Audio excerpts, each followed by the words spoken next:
राष्ट्राय स्वाहा.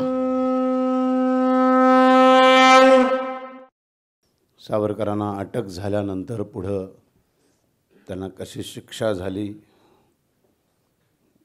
मग त्या शिक्षेदरम्यान त्यांनी सरकारला जी पत्र पाठवली त्या पत्रांवरनं काँग्रेसची लोक त्यांना माफीवीर कसं म्हणतात. आता हे सगळं विश्लेषण आपण ऐकणार आहोत. पार्थने खरोखरच अतिशय अप्रतिम असं व्याख्यान दिलं, अतिशय अभ्यासपूर्ण.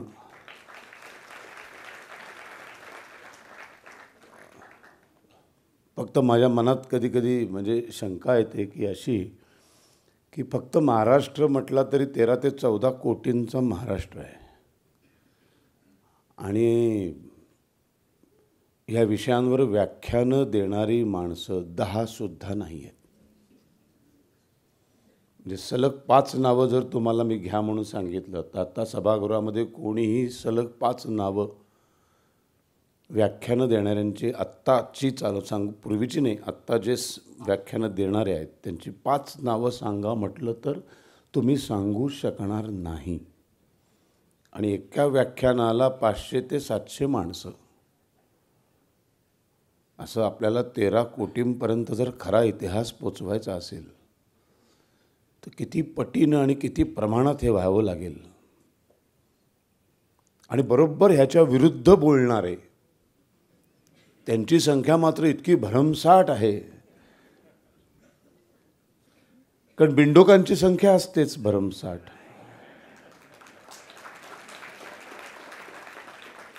गाढवं आपल्याकडे काय कमी नाहीत, उत्तम घोडा मात्र शोधावा लागतो. हे दुर्दैव आहे. पण आता पुढच्या पिढ्यांमध्ये हा एकमेव पार्थ मला दिसतो जो अभ्यासपूर्ण आणि असे उत्तम बोलतो. बाकी फारच अवघड आहे. असो,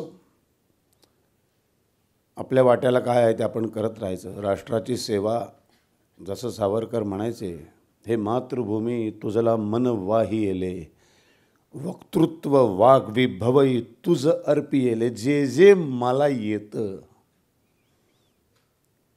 त्या प्रत्येक गोष्टीतून, प्रत्येक कृतीतून मला राष्ट्राची सेवा कशी करता येईल. राष्ट्रसेवा करण्यासाठी सर्वांनी राजकारणातच भरती व्हायला पाहिजे आणि मिलिटरीच्या 3 दलामध्येच आणि पोलीस दलामध्येच भरती व्हायला पाहिजे असं अजिबातच नाही आहे. महिन्यातून एकदाही घराच्या बाहेर न पडणारी सामान्य स्त्री फक्त दिवसभर स्वयंपाकघरामध्ये अडकलेली असते, ती सुद्धा राष्ट्रसेवा करू शकते. तर तिच्या हातामध्ये 1 तारीख असते ज्या दिवशी तिला घरातले जे जिन्नस संपतात ते संपलेल्या जिन्नसांची एक यादी नवऱ्याकडे किंवा मुलाकडे द्यायची असते.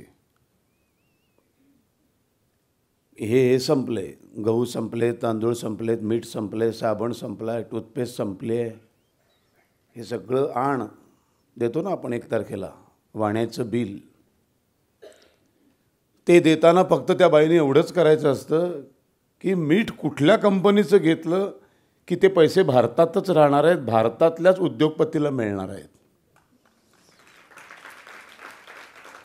कुठली वस्तू घ्यायची ज्या वस्तूवरती हलालचा स्टॅम्प नाही आहे, एवढं जरी त्या बाईनी केलं तरी ती फार मोठी राष्ट्रसेवा आहे. त्यामुळं मला परमेश्वराने अभिनेता बनवलं आणि मी अभिनेता म्हणून जी काही थोडीफार लोकप्रियता मिळाली, जी काही 4 माणसं मला बघायला येतात, मग त्याचा वापर काहीतरी चाळे करायचे, स्टेजवर गाणी म्हणायची, डान्स करायचा, ह्यापेक्षा ते वाईट नाही आहे. अजिबातच वाईट नाही, ते करायलाही खूप कला लागते अंगामध्ये. पण ते करायला भरपूर लोक आहेत. निडरपणे सावरकर मांडणारी माणसं कमी आहेत. म्हणून 20 वर्षांपूर्वी सावरकर मांडायला सुरुवात केली. त्याचे जे परिणाम आमच्या क्षेत्रात भोगायचे होते ते मी भोगतोच आहे, त्याच्याबद्दल काही माझी तक्रारही नाही. पार्थनी सांगितलं की त्यांना कसा भ्रष्टाचार झाला आणि ब्रिटिश पोलिसांनी कसे पैसे चारले आणि फ्रान्सच्या पोलिसांनी पैसे खाल्ले आणि विनायक दामोदर सावरकर या आमच्या माणसाला पुन्हा ब्रिटिशांच्या ताब्यात दिलं. कधी हा विचार आपल्या मनामध्ये येत नाही की गुन्हा इंग्लंडमध्ये घडला आहे, सत्ता इंग्लंडचीच आहे, भारतात सुद्धा इंग्लंडमध्ये सुद्धा ब्रिटिशांचीच सत्ता आहे. गुन्हेगार पकडला पण गेलाय ब्रिटन म्हणजे इंग्लंडच्याच धर्तीवरती. मग भारतात आणून खटला चालवायची काय गरज आहे? इंग्लंडमध्ये का नाही खटला चालवला? बरं, ब्रिटिश तर सभ्यतेमध्ये प्रसिद्ध आहेत नाही का. आजही आम्ही म्हणतो 76 वर्ष देश स्वतंत्र होऊनही आजही आम्ही म्हणतो की ब्रिटिश किती सभ्य आहेत. माझं तर मत आहे त्यांच्या डिक्शनरीत सभ्य हा शब्दच नाही हो. इतके असभ्य माणसं जगात कोणी नसतील.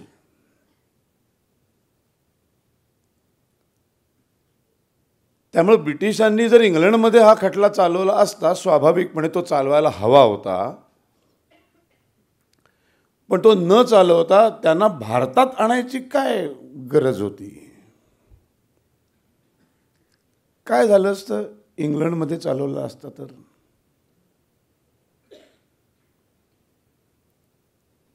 मगाशी पार्थ म्हणाला की मदनलाल धिंगराचं जे निवेदन होतं ते त्याच्या कोर्टाच्या आतल्या कोपऱ्यात ठेवलेलं होतं तात्यारावांनी. ते ब्रिटिशांनी दाबून टाकलं, ते शेवटपर्यंत बाहेर येऊ दिलं नाही आणि फाशी जाण्याच्या आदल्या दिवशी सगळ्या ब्रिटिश वर्तमानपत्रामध्ये ते अचानक छापून आलं. कारण ते मुळातच निवेदन लिहून ठेवलेलं होतं. तो लेखक होता विनायक दामोदर सावरकर. आणि एवढे मूर्ख नव्हते ते, त्यांना माहीत होतं हे पकडले जाणार, हे आतल्या कोर्टातल्या खिशातलं तेही पकडलं जाणार, तेही वाचणार, ते कधीच बाहेर येणार नाही. त्याची झेरॉक्स कॉपी रेडी होती. हे जर यांनी बाहेरच काढलं नाही तर बरोबर अशा वेळेला मी ते टायमिंग साधून बाहेर काढीन. आणि हा जो ब्रिटिशांनी संपूर्ण युरोप खंडामध्ये एक जो मुखवटा परिधान केलेला आहे की आम्ही भारतासारख्या अत्यंत मागासलेल्या देशावरती परोपकार करण्यासाठी राज्य करते आहोत, आम्ही त्यांना गुलामीत नाही ठेवलंय, आम्ही त्यांच्यावर परोपकार करतोय. तळागाळातली अशी एक बुरसटलेली जमात हिंदूची त्यांना हात देतोय, त्यांना वर खेचायचा प्रयत्न करतोय, त्यांचा उद्धार करण्यासाठी आम्ही तिथे राज्य करतोय. म्हणून आम्ही तिथे रेल्वे सेवा सुरू केली, आम्ही तारायंत्र बसवली, टेलिफोन सेवा सुरू केली. आणि हे जे काही चित्र उभं केलेलं आहे, हे चित्र, हा जो मुखवटा हा टराटरा पाडला पाहिजे. म्हणून हा सगळा लंडन पर्वाचा उद्योग आहे. जर खरंच बॅरिस्टरच व्हायचं होतं तर बॅरिस्टर होऊन जर पैसेच कमवायचे होते तर मग काय हो, किती पैसे कमवता आले असते माणसाला. 1910 साली इंग्लंडमध्ये जाऊन बॅरिस्टर झालेला माणूस, बरी बॅरिस्टरची परीक्षा पास झाल्यानंतर लंडनच्या त्या युनिव्हर्सिटीमध्ये समोर ठेवली त्यांच्या, ही तुमची पदवी, ही पदवी हवी असेल तर तुम्हाला या कागदावर सही करावी लागेल. या कागदावर असं लिहिलेलं आहे की ब्रिटिशांची बॅरिस्टरची पदवी घेतल्यानंतर तुम्हाला ब्रिटिशांच्या विरोधामध्ये ब्र पण काढता येणार नाही, भारतीय स्वातंत्र्य चळवळीत तुम्हाला कधी भाग घेता येणार नाही. पण लक्षात ठेवा विनायक दामोदर सावरकर, ह्या पदवीमुळे युरोप खंडातले सगळे दरवाजे तुमच्यासाठी उघडे होतील. लाखो रुपयांच्या नोकऱ्या मिळतील तुम्हाला. हे सभागृह बांधले ना, एवढं मोठी एखादी हवेली तुमच्या वाट्याला येईल. 100 नोकर असतील घरादारामध्ये, 4-5 गाड्या बाहेर उभ्या असतील. ऐशो आरामात जगाल. एखाद्या देशाचा व्हॉइस रॉय पदापर्यंत जाऊन पोचू शकता, इतके बुद्धिवान आहात तुम्ही. एका बाजूला 27 वर्षाच्या तरुणासमोर एवढं प्रलोभन आहे. काय प्रलोभन आहे? श्रीमंत होण्याचं प्रलोभन. आणि एका बाजूला ह्याच्यावर जर लाथ मारली तर काय घडणार आहे? जेल. ब्रिटिशांची काळं कोठडी. 27 वर्षाच्या पोरांनी काय उत्तर दिलं असेल त्यांच्याच देशात, त्यांच्याच शहरात उभं राहून, त्यांच्याच युनिव्हर्सिटीमध्ये त्यांच्याच मुख्याध्यापकाला उत्तर दिलं आहे. तुम्हाला काय वाटलं? हे डिग्रीचा कागद, हे सर्टिफिकेटचा कागद हातात आल्यानंतर मी बॅरिस्टर होणार आहे, हा तुमचा गैरसमज आहे. 1906 ते 1910 5 वर्ष मी ज्ञान संपादन करत होतो ना, तेव्हाच मी बॅरिस्टर झालेला होतो. एका सर्टिफिकेटच्या फालतू कागदासाठी माझ्या भारत मातेशी मी कधीही बेईमानी करणार नाही. आणि ते सर्टिफिकेटचा कागद तोंडावर फेकून पोरगं निघून आलाय.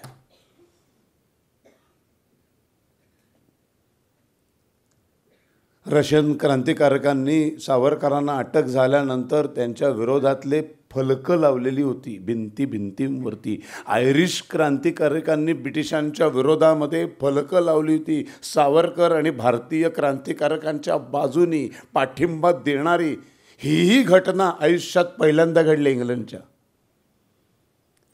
आता खटला जर इथे चालवला तर जगाचे जे कायदे आहेत त्या कायद्याप्रमाणे शिक्षा द्यावी लागेल.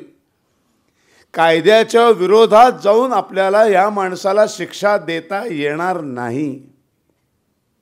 5 वर्षात जर हा अख्खा देश हलवून टाकू शकतो तर हा मुलगा, हा तरुण जर का फ्री राहिला किंवा जास्तीत जास्त याला जर आपण फाशी तर देऊच शकत नाही, कारण फासावर लटकवला तर ब्रिटिश तोंडघशी पडतील युरोप खंडामध्ये.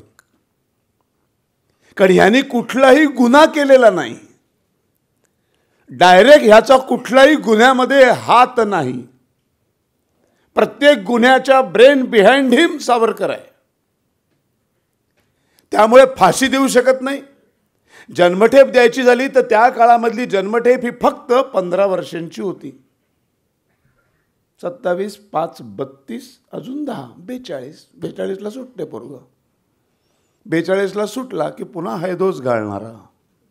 पर एक असा माणूस आहे की हा जिवंत राहिला की हा एकटा काम नाही करत. हा प्रत्येक भेटीतून ज्याला ज्याला भेटतो त्याला तो स्पर्श केल्यावर कसं लोखंडाचं सोनं होतं की नाही, परिसचा स्पर्श झाल्यावर, तसं सावरकर नावाच्या परिसाचा स्पर्श झाला की अजून अजून एक एक सावरकर निर्माण व्हायला लागतात. आणि हे सगळं भयंकर आहे. ह्याला अशी शिक्षा द्यायला पाहिजे की अख्खं आयुष्य हा जेलमध्ये सडला पाहिजे. आणि ही शिक्षा इंग्लंडच्या न्यायालयामध्ये आपण देऊच शकत नाही. मग इंग्लंड सत्ताधीश इंग्लंडच्या देशात गुन्हा घडलाय, गुन्हेगार इंग्लंडच्या भूमीवर पकडला गेलाय, असं कधी असतं का हो? भारतात पकडलेल्या गुन्हेगाराला घेऊन गेलं भारत सरकार कुठेतरी आणि तिकडे जाऊन तो खटला चालवला, असं कधीच होत नाही. बरं, इथे येऊन सुद्धा ब्रिटिशांचंच गव्हर्नमेंट आहे, ब्रिटिशांच्या कायद्यानुसारच खटला चालवला जाणार आहे. पण आत्तासारखी ब्रेकिंग न्यूज, मिनिटचं सगळं एकमेकांना सांगणारे न्यूज चॅनल्स नव्हते, रेडिओ नव्हता, वर्तमानपत्र नव्हती. 7 समुद्रापलीकडच्या हिंदुस्थानमध्ये काय घडतंय हे युरोपात कळायला कित्येक महिने लागायचे. बरं, ते किती कळवायचं, किती पोचू द्यायचं हे ब्रिटिशांच्याच हातात. पण अत्यंत हुशारीने या कायद्याची संपूर्ण कोर्ट कचेरी, हा न्यायालयीन खटला इंग्लंडमध्ये न चालवता तो भारतात चालवण्यासाठी आणला. आता इथे रान मोकळं आहे. आम्ही आमच्याच कायद्याला फाट्यावर मारून वाटेल त्या शिक्षा देऊ शकतो. ब्रिटिशांच्या विरुद्ध शस्त्रसाठा निर्माण करणं, इंग्लंडमधनं बंदुका पोचवणं, बॉम्ब ब्लास्ट करून आणणं, या सगळ्यांचा खटला चालवला गेला आणि सावरकरांना 25 वर्षांची जन्मठेप देण्यात आली. परत 8 दिवसांनी दुसरा खटला चालवला गेला, त्याच्यात पुन्हा एक जन्मठेप देण्यात आली. आता जगाचा कायदा असा सांगतो की एखाद्या गुन्हेगारावर जर 4 गुन्हे सिद्ध झाले, एका गुन्ह्यामध्ये 20 वर्षाची शिक्षा, एका गुन्ह्यामध्ये 15 वर्षाची शिक्षा, एका गुन्ह्यामध्ये 3 वर्षांची शिक्षा, तर सगळ्यात मोठी जी शिक्षा असते ती एक शिक्षा भोगली की त्या सगळ्या एकमेकांमध्ये मिसळून जातात आणि एकच सर्वात मोठी 20 वर्षांची शिक्षा भोगली की सगळ्या शिक्षा भोगल्यासारख्याच होतात. त्यामुळं 15 वर्षांची एक जन्मठेप. आता खरं तर 15 वर्षांची जन्मठेप आहे, पण सावरकरांच्या बाबतीमध्ये ब्रिटिशांनी कायद्याला तिलांजली दिली आणि एक जन्मठेप केली 25 वर्षांची. जेव्हा त्यांना दुसरी जन्मठेप देण्यात आली, हे जे माफीनामे दयेचे अर्ज आहेत ना, ह्याचा पहिला अर्ज सावरकरांनी मुंबईच्या डोंगरी या कारागृहातून केलेला आहे. पहिला दुसरी जन्मठेप शिक्षा सुनावण्यात आल्या क्षणी पहिला अर्ज केला होता त्यांनी की ह्या 2 जन्मठेपा तुमच्या बरं त्यांच्या कायद्याचा पुरेपूर अभ्यास करून बॅरिस्टर होऊन आलेला मुलगा आहे.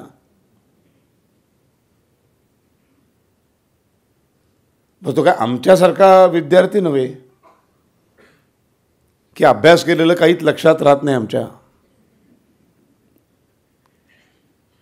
एक एक ओळ आणि ओळ, एक एक कलम आणि कलम, तोंड पाठ मुखोद्गत असलेला हा विद्यार्थी, अफाट बुद्धिमत्ता असलेला विद्यार्थी आहे. त्यामुळे त्यांनी पहिला अर्ज केला की हे 2 जन्मठेपा तुमच्या नियमानुसार एकत्रच भोगायच्या ना. त्या जजांनी कुत्सितपणे हसले. म्हणजे पहिला ब्रिटिशांनी स्वतःचा कायदा मोडला, 15 वर्षाची जन्मठेप 25ची केली. दुसरा कायदा मोडला, 2 जन्मठेपा एकत्रच भोगल्या पाहिजेत. तर ब्रिटिशांनी सांगितलं सॉरी, एक जन्मठेप संपली की मग दुसरी जन्मठेप सुरू होईल. प्लॅनिंग काय, 27 वर्षाच्या मुलाला 50 वर्ष काळ्या पाण्याची शिक्षा द्यायची की तो 77व्या वर्षी बाहेर येईल, तोपर्यंत तो संपलेला असेल. बरं, इतकी दहशत, एवढी भीती आहे सावरकर नावाच्या कैद्याची ब्रिटिशांना की भारतातल्या कुठल्याही कारागृहामध्ये त्यांना ठेवून चालणारच नाही. बोटीतनं पळून गेलेला हा माणूस आहे. हा कुठं काय करेल, कसं कुणाशी संधान बांधेल, काय कनेक्शन सुरू करेल आणि कुठून क्रांती घडवून आणेल आणि कुठून 10 सावरकर निर्माण करेल याचा भरोसा नाही. भारताच्या बाहेर शोधून काढले त्यांनी जागा. अंदमान निकोबार बेट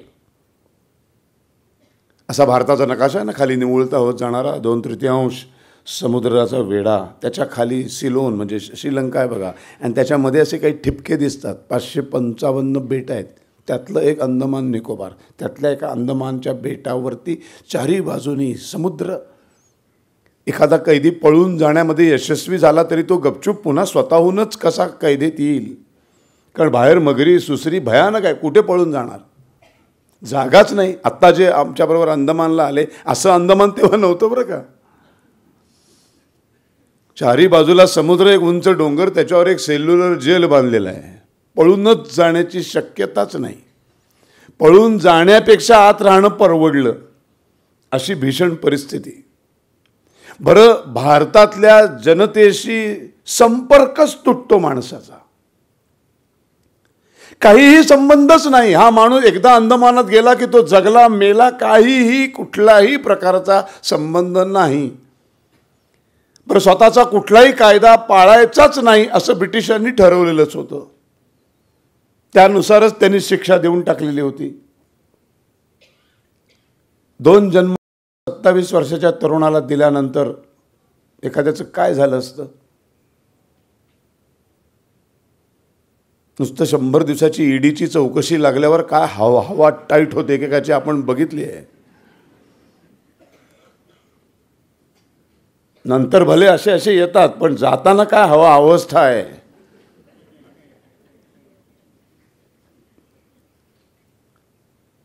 तो पोरगा काय म्हणाला, अच्छा म्हणजे माझ्या शिक्षेच्या निमित्ताने का होईना तुम्ही ब्रिटिश ख्रिस्ती धर्मीय, तुम्ही हिंदू धर्मातला पुनर्जन्म मान्य केलात. कारण जन्मठेप ही एका जन्मात एकदाच द्यायची असते, तुम्ही मला 2 दिल्यात, याचाच अर्थ तुम्ही पुनर्जन्म मान्य केलात. जज पण हादरला हो. असं उत्तर देतो मुलगा. 2 जन्मठेपा 25 वर्षांच्या पाठोपाठ भोगायच्या आहेत. 50 वर्ष. 24 डिसेंबर 1910 ते 23 डिसेंबर 1960.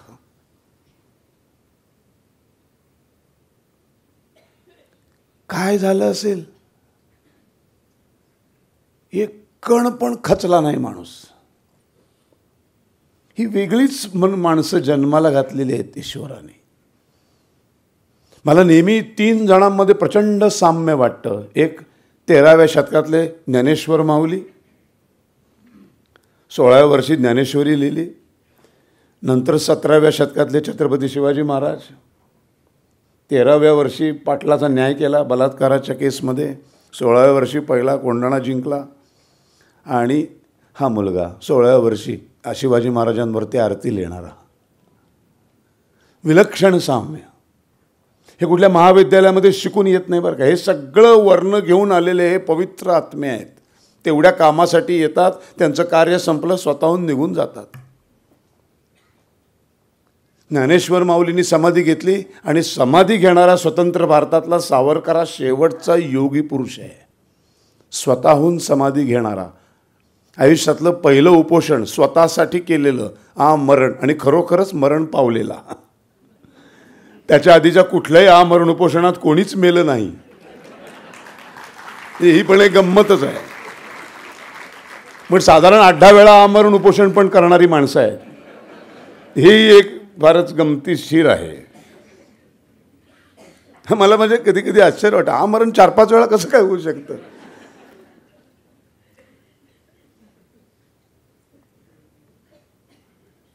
निघाली आता शिक्षा तर सुनावली गेली अंदमानची काळ्या पाण्याची. ठरलेल्या तारखेला नेणार कैद्यांना प्रवासी बोटीवरनं. 3 दिवस 3 रात्रीचा प्रवास. 27 वर्षाचा विनायक दामोदर, 19 वर्षाची पोरगी, त्यांची बायको. इंग्लंडमध्ये असतानाच प्रभाकर गेल्याचं वृत्त आलेलं आहे. म्हणजे मुलगा गेला आहे, बघायला मिळालेलाच नाही.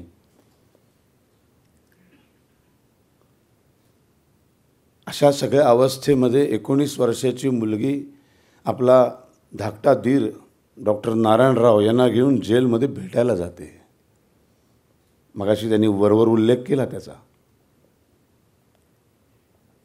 तुमच्यापैकी अनेकांना 19 वर्षाच्या मुली असतील. डोळ्यासमोर आणा त्या आत्ता नेमकं काय करत आहेत.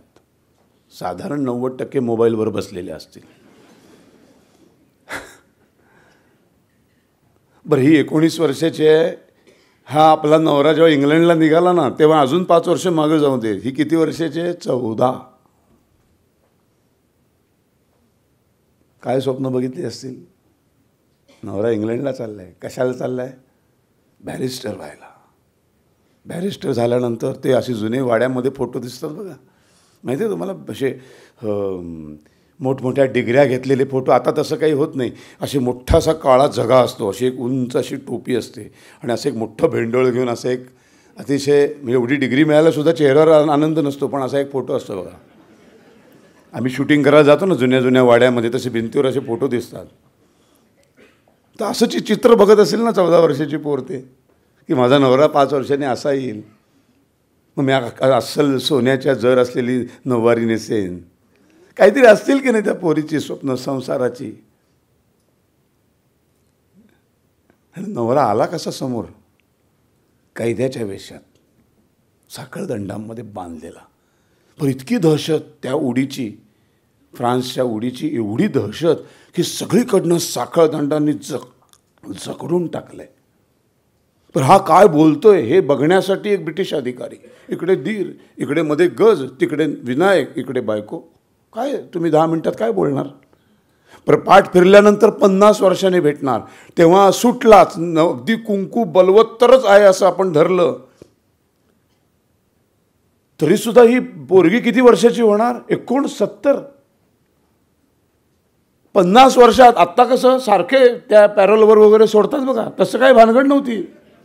सत्यनारायणची पूजा आहे, आले 2 महिने अंदमानातनं, खूपच बायकोची आठवण आले, जरा काहीतरी की सारखं छाती दुखतं म्हणून येतात बघा. असली भानगड नव्हती. ब्रिटिश अत्यंत निर्दयी, जगातले सर्वात निष्ठुर निर्दयी जर कोण सरकार असेल तर ते ब्रिटिशांचं सरकार होतं. सभ्यतेशी सुतराम संबंध नसलेली माणसं. चामडीवर जाऊ नका. ते नुसतं दिसायला गोरं आहे सगळं, सगळं आतनं काळं, आणि आपण काळे आहोत पण आतून सगळे स्वच्छ निर्मळ. आपली संस्कृती आहे ती हिंदू संस्कृती, वसुदैव कुटुंबकमची संस्कृती आहे. काय बोलणार हो. ठरवून आली होती नाही रडायचं. आपण रडलो तर नवऱ्याचं काय होईल. बघत बसले एकमेकांकडं आणि बांध फुटला हो पोरीचा. मी अभिनेता असल्यामुळं ना असे सगळे प्रसंग मी डोळ्यासमोर आणतो की हे उद्या मला जर करायची वेळ आली तर कसं करेन मी ते.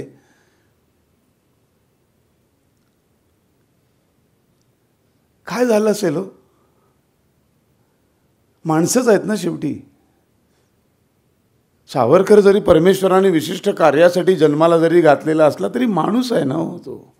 प्रभू श्रीराम माणूस आहे ना शेवटी. ज्ञानेश्वर माणूस आहे ना. शिवाजी माणूस आहे ना. माणसाचे सगळी सुख दुःख लोभ माया मोह सगळं असणार की त्यांना. शरीर आलं की सगळं आलं त्याच्याबरोबर. थोडा वेळ काहीच नाही, मग बांध फुटला, रडायला लागली पोरगी. काही नाही, ते थरथरत्या हाताने त्या जाळीतनं हात बाहेर काढून तिच्या डोक्यावर ठेवला आणि मग रडू नकोस. अभिमान वाटला पाहिजे तुला. 30-40 करोडच्या या हिंदुस्थानामध्ये देशासाठी असंच बलिदान करायची संधी फक्त सावरकर कुटुंबाला मिळाली. बघण्याचा दृष्टिकोन बघा काय. सकारात्मक दृष्टिकोन कसा असावा प्रत्येक गोष्टीकडे बघण्याचा. आपण बरोबर काय करतो, ह्याला माझ्याच वाट्याला का आलं हे, माझ्याच वाट्याला आलं कारण मी ते सगळं तारून न्यायला समर्थ आहे म्हणून माझ्या वाट्याला आलं. मला निवडलंय परमेश्वराने या कार्यासाठी. आणि जर 4 काटक्या गोळा करणं आणि 2-4 मुलं जन्माला घालणं ह्यालाच जर संसार म्हणत असतील तर असा संसार चिमणे कावळे सुद्धा करतात. आज आपण जर आपल्या संसाराची बोळकी मोडून टाकली तर उद्याच्या स्वतंत्र भारताच्या प्रत्येक संसारातून पुन्हा एकदा सोन्याचा धूर निघेल. संपली भेट, संपली पाठ फिरली, वेळ संपली. खळखळ आवाज येत पाठमोरी मूर्ती निघून गेली. पोरगी रडत रडत भाऊजींबरोबर घरी आली. निघाली वारी. दुसऱ्या दिवशी बोटीवर चढवण्यात आलं. बोटीवर चढवताना प्रवासी बोटीमध्ये तळघरामध्ये एक 50-60 माणसं राहू शकतील एवढीच जागा असते. तळघरामध्ये सामान बिमान ठेवण्याची जागा. तिथं हे सगळे कैदी कोंबले. 50-60च्या जागी 100 कैदी कोंबले. जागा नाही. सावरकरांना असं आडवं करून ढकलण्यात आलं आतमध्ये. जणू काही 4 माणसांच्या खांद्यावरनं प्रेत चाललंय. कवी आहे, कवी मनाचा माणूस आहे. पटकन त्याच्या मनात काय आलं माहिती आहे, ही माझी तिरडीच चालली आहे जणू. कारण अंदमान मधनं कधीच कोणी जिवंत परत आलेलं नाही असा त्या कोठडीचा लौकिक आहे. 5-6 वर्षाच्या वर कोणी जिवंतच राहत नाही. इतकी भयान क्रूर शिक्षा तिथं दिली जाते. त्या मृत्यूकडेच निघालो ना मी आता. ही शेवटची अंत्ययात्राच जणू माझी. फक्त ही अंत्ययात्रा निघत असताना दुःख अशाचं झालं. सावरकर म्हणतात की मला टाटा बाय बाय माझा निरोप द्यायला आलेले जे तरुण भारतीय बंदरावर उभे होते त्यातला एक जण पण असं म्हणाला नाही की विनायक घाबरू नकोस, तुझं कार्य पुढे आम्ही चालू ठेवू.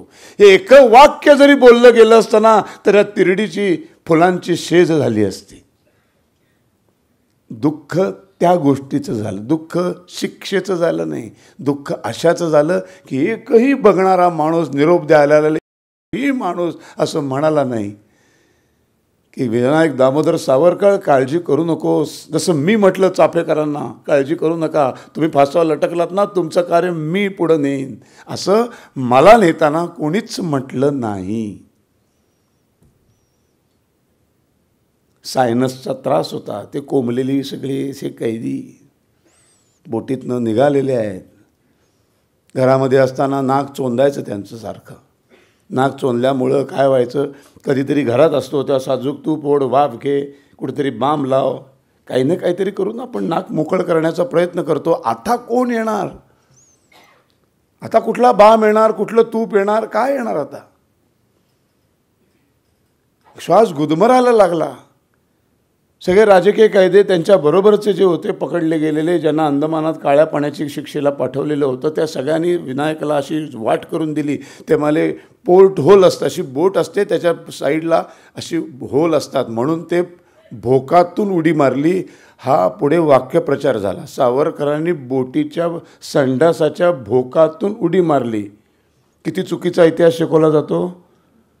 आमच्या पोरांना काय वाटतं माहिती आहे, संडासाचं भोग म्हणजे ते भांड्याचं भोग, त्यातनं सावरकर माणूस कसा जाईल, गाढवासारखे प्रश्न विचारतात. माझ्याही मुलाने मला शाळेमध्ये हा धडा शिकवल्यावर विचारलं होतं. ती होल नाही. प्रवासी बोटी आतासारखी नाही, आता बोटी अत्यंत आधुनिक झालेल्या आहेत. आता अटॅच संडास बाथरूम असतात रूमला. त्या सर्व प्रवाशांसाठी पोर्ट होल असायचं बाहेर. त्या पोर्ट होल म्हणजे अशी एक तावदान असायचं गोल, त्याच्या आतल्या बाजूला संडास असायचा. जे सगळं मगाशी खूप छान वर्णन पार्थनी केलं. आणि होल म्हणजे गोल, म्हणून ते भोक, मराठीत भोक म्हणतात, होल नाही म्हणत.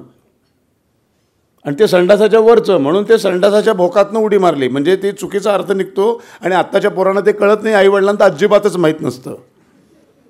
ते विचार करताच यायला संडासाच्या भोकात मरू द्यायला, कुठे खोलात शिरा, शिरलं पाहिजे, भोग शोधून काढलं पाहिजे. पण आम्हाला कसलीच पडलेली नाही. आम्ही त्या भानगडीतच पडत नाही.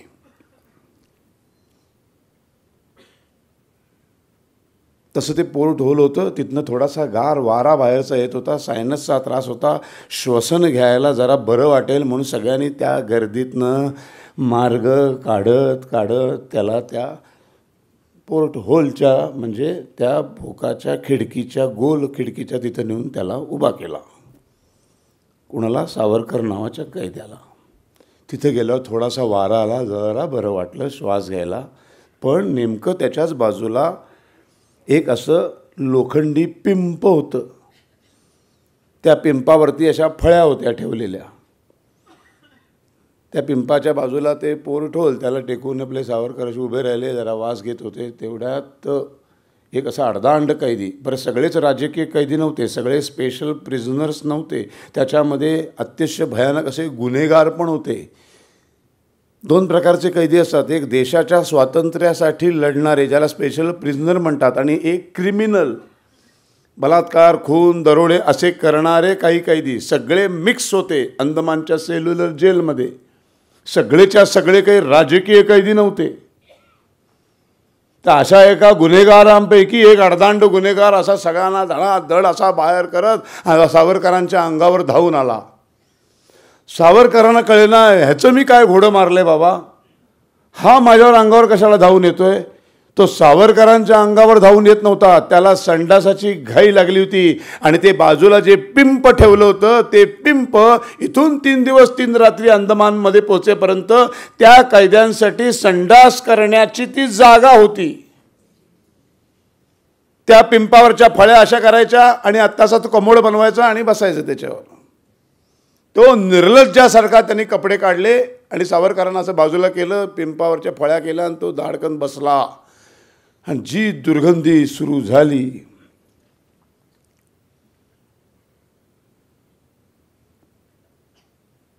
रामकृष्ण परमहंसांची आठवण आली माणसाला. काय विलक्षण आहे सगळं. म्हणजे तिथे होतो तो चायला बरा होतो, ते थोड्याशा वाऱ्याच्या एका झुळकीसाठी इथे का आलो आणि ही भयानक दुर्गंधी, हे काय बाजूला. म्हणजे हा जो माझ्या बाजूला पोडियम आहे ना, मी असा उभा आहे, तर इथेच एक जण हे करतोय, म्हणजे काय होईल बघा आपलं. नुसतं इमॅजिन करून बघा. किती बायकोवर प्रेम असलं तर ती कुणी टॉयलेटमधून आलं लगेच जात नाही, पण जरा वेळ जातो, एक्झॉस्ट बिक्झॉस्ट पंखा चालू करतो. अहो इथे डायरेक्ट बाजूला एवढा अजस्त्र प्राणी संडास करतोय आणि हा साखळदंडामधला माणूस उभा आहे. इतकं स्पष्ट बोलल्याशिवाय कळतच नाही. परफेक्ट कल्पना येते काय झालं असेल त्या माणसाचं. आणि त्यावेळेला माणूस काय विचार करतो, हे निसर्गाचं चक्र आहे. पाणी वाफ होऊन वर गेली, त्याला थंडावा आला की त्याचा ढग होतो, ढगातनं अजून थंड आलं की त्याचा पाऊस पडतो, ते पाणी खाली येतं. म्हणजे वाफ होऊन वर जाणं आल्हाददायक असतं, ढग दिसतात, सुंदर वाटतं, ढगातनं पाऊस पडतो, आपण भिजतो त्या पावसामध्ये. प्रत्येक ही निसर्गाच्या सर्कलची स्टेप ही अत्यंत आनंददायी आहे. मग तो पाऊस जिथे पडतो ते शेत अत्यंत आल्हाददायक आहे. त्या पावसाच्या पाण्यामुळे रोपं उगवतात, त्याला दाणे येतात, किती सुंदर आहे. प्रत्येक स्टेप किती सुंदर आहे. ते दाणे बाहेर काढले जातात, त्याचं अन्न शिजवलं जातं, अत्यंत मिटक्या मारून आपण ते खातो. आता त्याच्यानंतरची स्टेप आहे. जर हे सगळं छान वाटतं तर तेवढाच विष्ठेची स्टेप तेवढी घाण का वाटावी माणसाला. तोही निसर्गाचाच नियम आहे ना. आणि ह्याला सुद्धा सोनखत म्हणून घालतातच ना शेतामध्ये. या सोनखतामुळंच काही पिकं उत्तम येतात.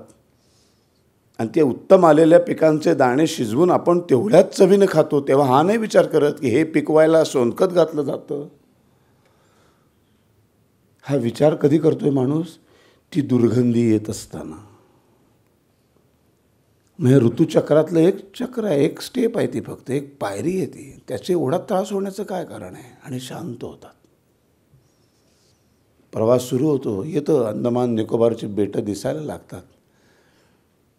काळजी नाही आहे घराण्याची, बायकोची. एक लहान बाळ गमावलेली माझी एवढीशी वयाची बायको कशी जगेल आता. मी 50 वर्ष आलो आहे. माझा मोठा भाऊ बाबाराव तो आधीच कुठं गेला आहे माहीत नाही. त्यांना कुठंतरी जन्मठेपेवर पाठवलेलं आहे माहीत नाही. हे घर चालेल कसं. 1 तारखेला पगार आणेल कोण, वाण्याचं बिल देईल कोण, घरातली चूल पेटणार कशी, माणसं जेवणार कशी, पोरं बाळं खाणार काय माहीत नाही. कसलीच चिंता नाही. या सगळ्यांनी संसार केला 25 करोड हिंदुस्थानी लोकांचा. 5-7 माणसं सावरकर नावाच्या कुटुंबाचा संसार नाही केला. त्यामुळे चिंता यांना 5-7 माणसं असलेल्या सावरकर कुटुंबाची नव्हतीच. 25 करोड भारतीयांच्या हिंदुस्थान नावाच्या कुटुंबाची चिंता. आणि ते कुटुंब सुखी समाधी होण्यासाठी हे बॅरिस्टरकीच्या सर्टिफिकेटवर लाथ मारून स्वतःहून स्वीकारलेली ही शिक्षा आहे. ही कोणी लादलेली नाही आहे, ही स्वतःहून स्वीकारलेली आहे. हे त्यांनी जन्मठेपेच्या प्रस्तावाने लिहिलेलं आहे. की माझे अनुभव लिहिण्याची काय गरज आहे. मी काही उपकार नाही केलेत. हे भारत मातेचा सुपुत्र म्हणून या भारत मातेला स्वतंत्र करण्यासाठी मी माझं योगदान दिलं. ते लिहून माझी पाठ का म्हणून थोपटून घ्यायची. हे स्वतः सावरकरांनी जन्मठेपेच्या प्रस्तावनेत लिहिलेलं आहे.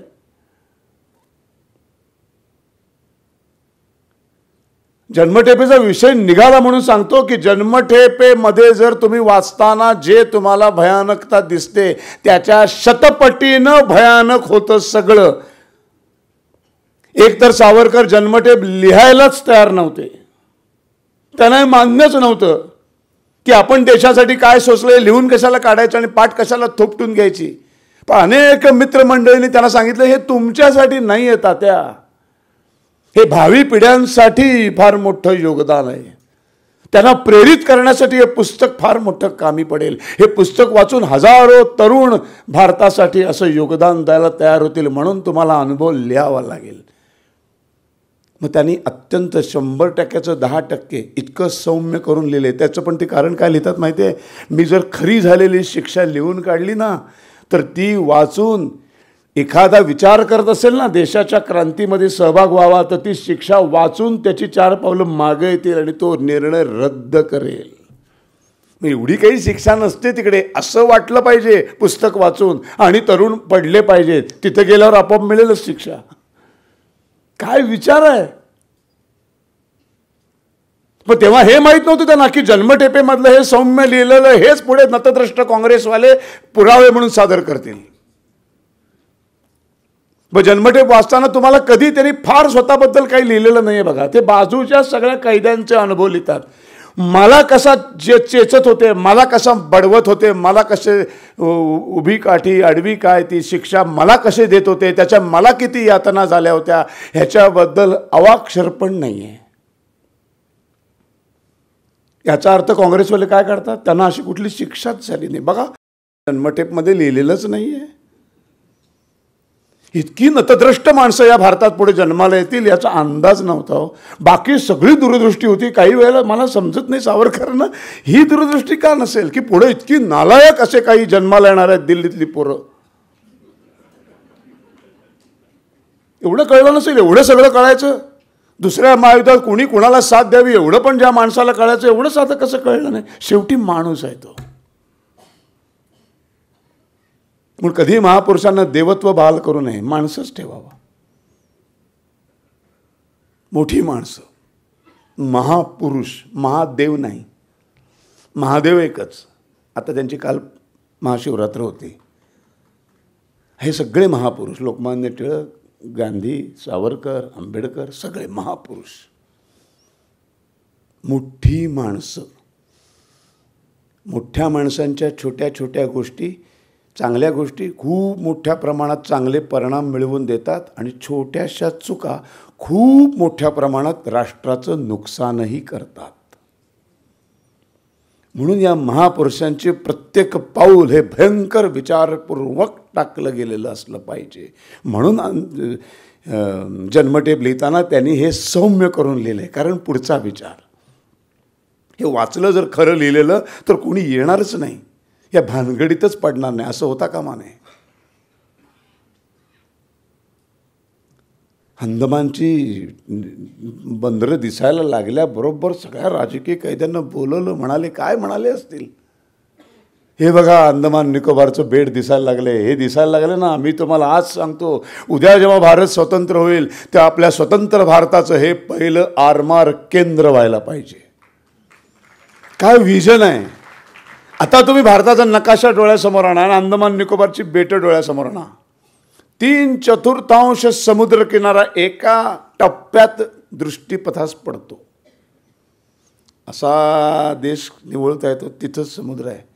तिथं तुम्ही उभे राहिलात आणि दुर्बिणी घेऊन जर लावल्यात तर तुम्हाला 3/4 समुद्र किनारा दिसतो एका नजरेच्या टप्प्यात. आपलं पहिलं नेव्हीचं आरमार केंद्र हे व्हायला पाहिजे. हे माणूस कधी बोलला आहे? 1910ला. स्वातंत्र्य मिळालं 47ला. त्याच्यानंतर सावरकरांचं स्वप्न शब्द खरे ठरले. आज खरोखरच अंदमान हे आरमार केंद्र म्हणून निर्माण झालेलं आहे.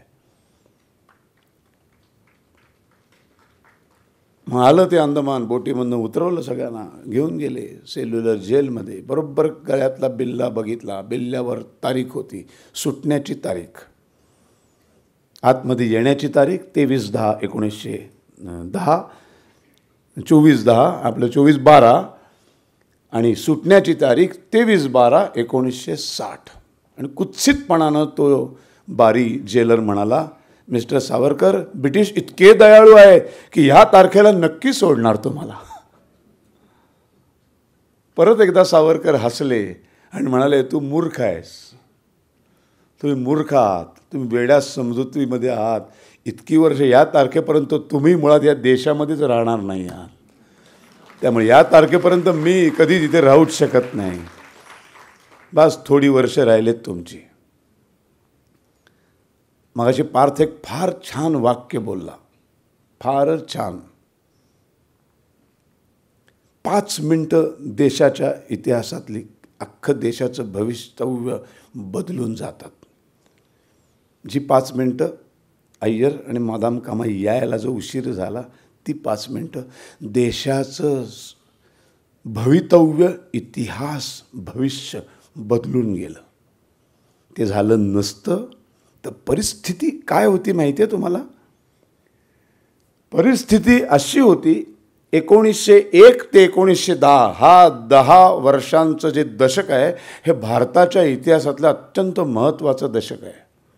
क्रांतिकारकांनी इतका हैदोस घातलेला होता की ब्रिटिश पार्लमेंटमध्ये अनेक देशांवर ब्रिटिश राज्य करत होते. दर 2 आणि 3 वर्षांनी व्हॉइसरॉय चेंज व्हायचे. आता कसे बँकेचे मॅनेजर चेंज होतात बघा, लागे बांधे तयार होऊ नयेत म्हणून ही परिस्थिती असते. सारखं तिथेच ठेवलं तर कुणावर तरी प्रेम बसायचं आणि त्या प्रेमाच्या भानगडीमध्ये कुणाशी तरी काहीतरी संबंध निर्माण झाले तर ते ब्रिटिशांना घातक ठरेल. म्हणून असे संबंध निर्माण होत आहेत तोपर्यंत त्याची दुसऱ्या देशामध्ये बदली व्हायची. जसं बँकेमध्ये होतं, ती सिस्टीम आहे आपल्या बँकेमध्ये. आता जेव्हा व्हॉइसरॉय बदलले जायचे तेव्हा आता भारतावर नवीन व्हॉइसरॉयला पाठवायचं, तेव्हा अशी एक परिस्थिती इंग्लंडच्या पार्लमेंटमध्ये निर्माण झाली होती. कुठल्याही 50 का 55 देशावर राज्य करत होते. मला कुठल्याही देशावर व्हॉइसरॉय म्हणून पाठवा, भारतावर नको, अशा विनंत्या ब्रिटिश अधिकारी पार्लमेंटमध्ये करू लागले. आणि हे संपूर्ण श्रेय ह्या दशकातल्या क्रांतिकारकांचं आहे.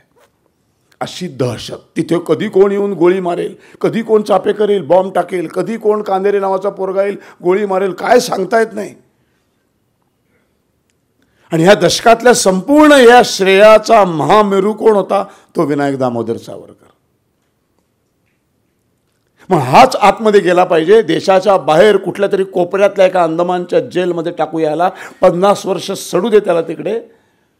ह्याचा संपर्क आला की सावरकर निर्माण होतात, आला की सावरकर, आला की राहिलंय.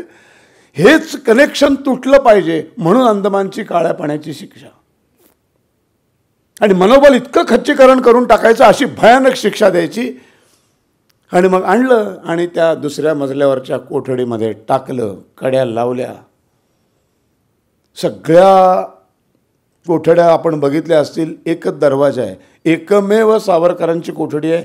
त्याला दरवाजाच्या बाहेर अजून एक लोखंडाचा दरवाजा. किती दहशत असेल हो. 5 फूट 2 इंच कृश शरीर एष्टीच्या एका माणसाची दहशत बघा बरं. पाठीमागे असे कार्यकर्ते नव्हते, सैनिक बिनिक घेऊन नव्हते गेले ते, असे असे काही येतात ना, तसलं काहीही नव्हतं. किंवा असा फिरवायला मफलर पण नव्हता.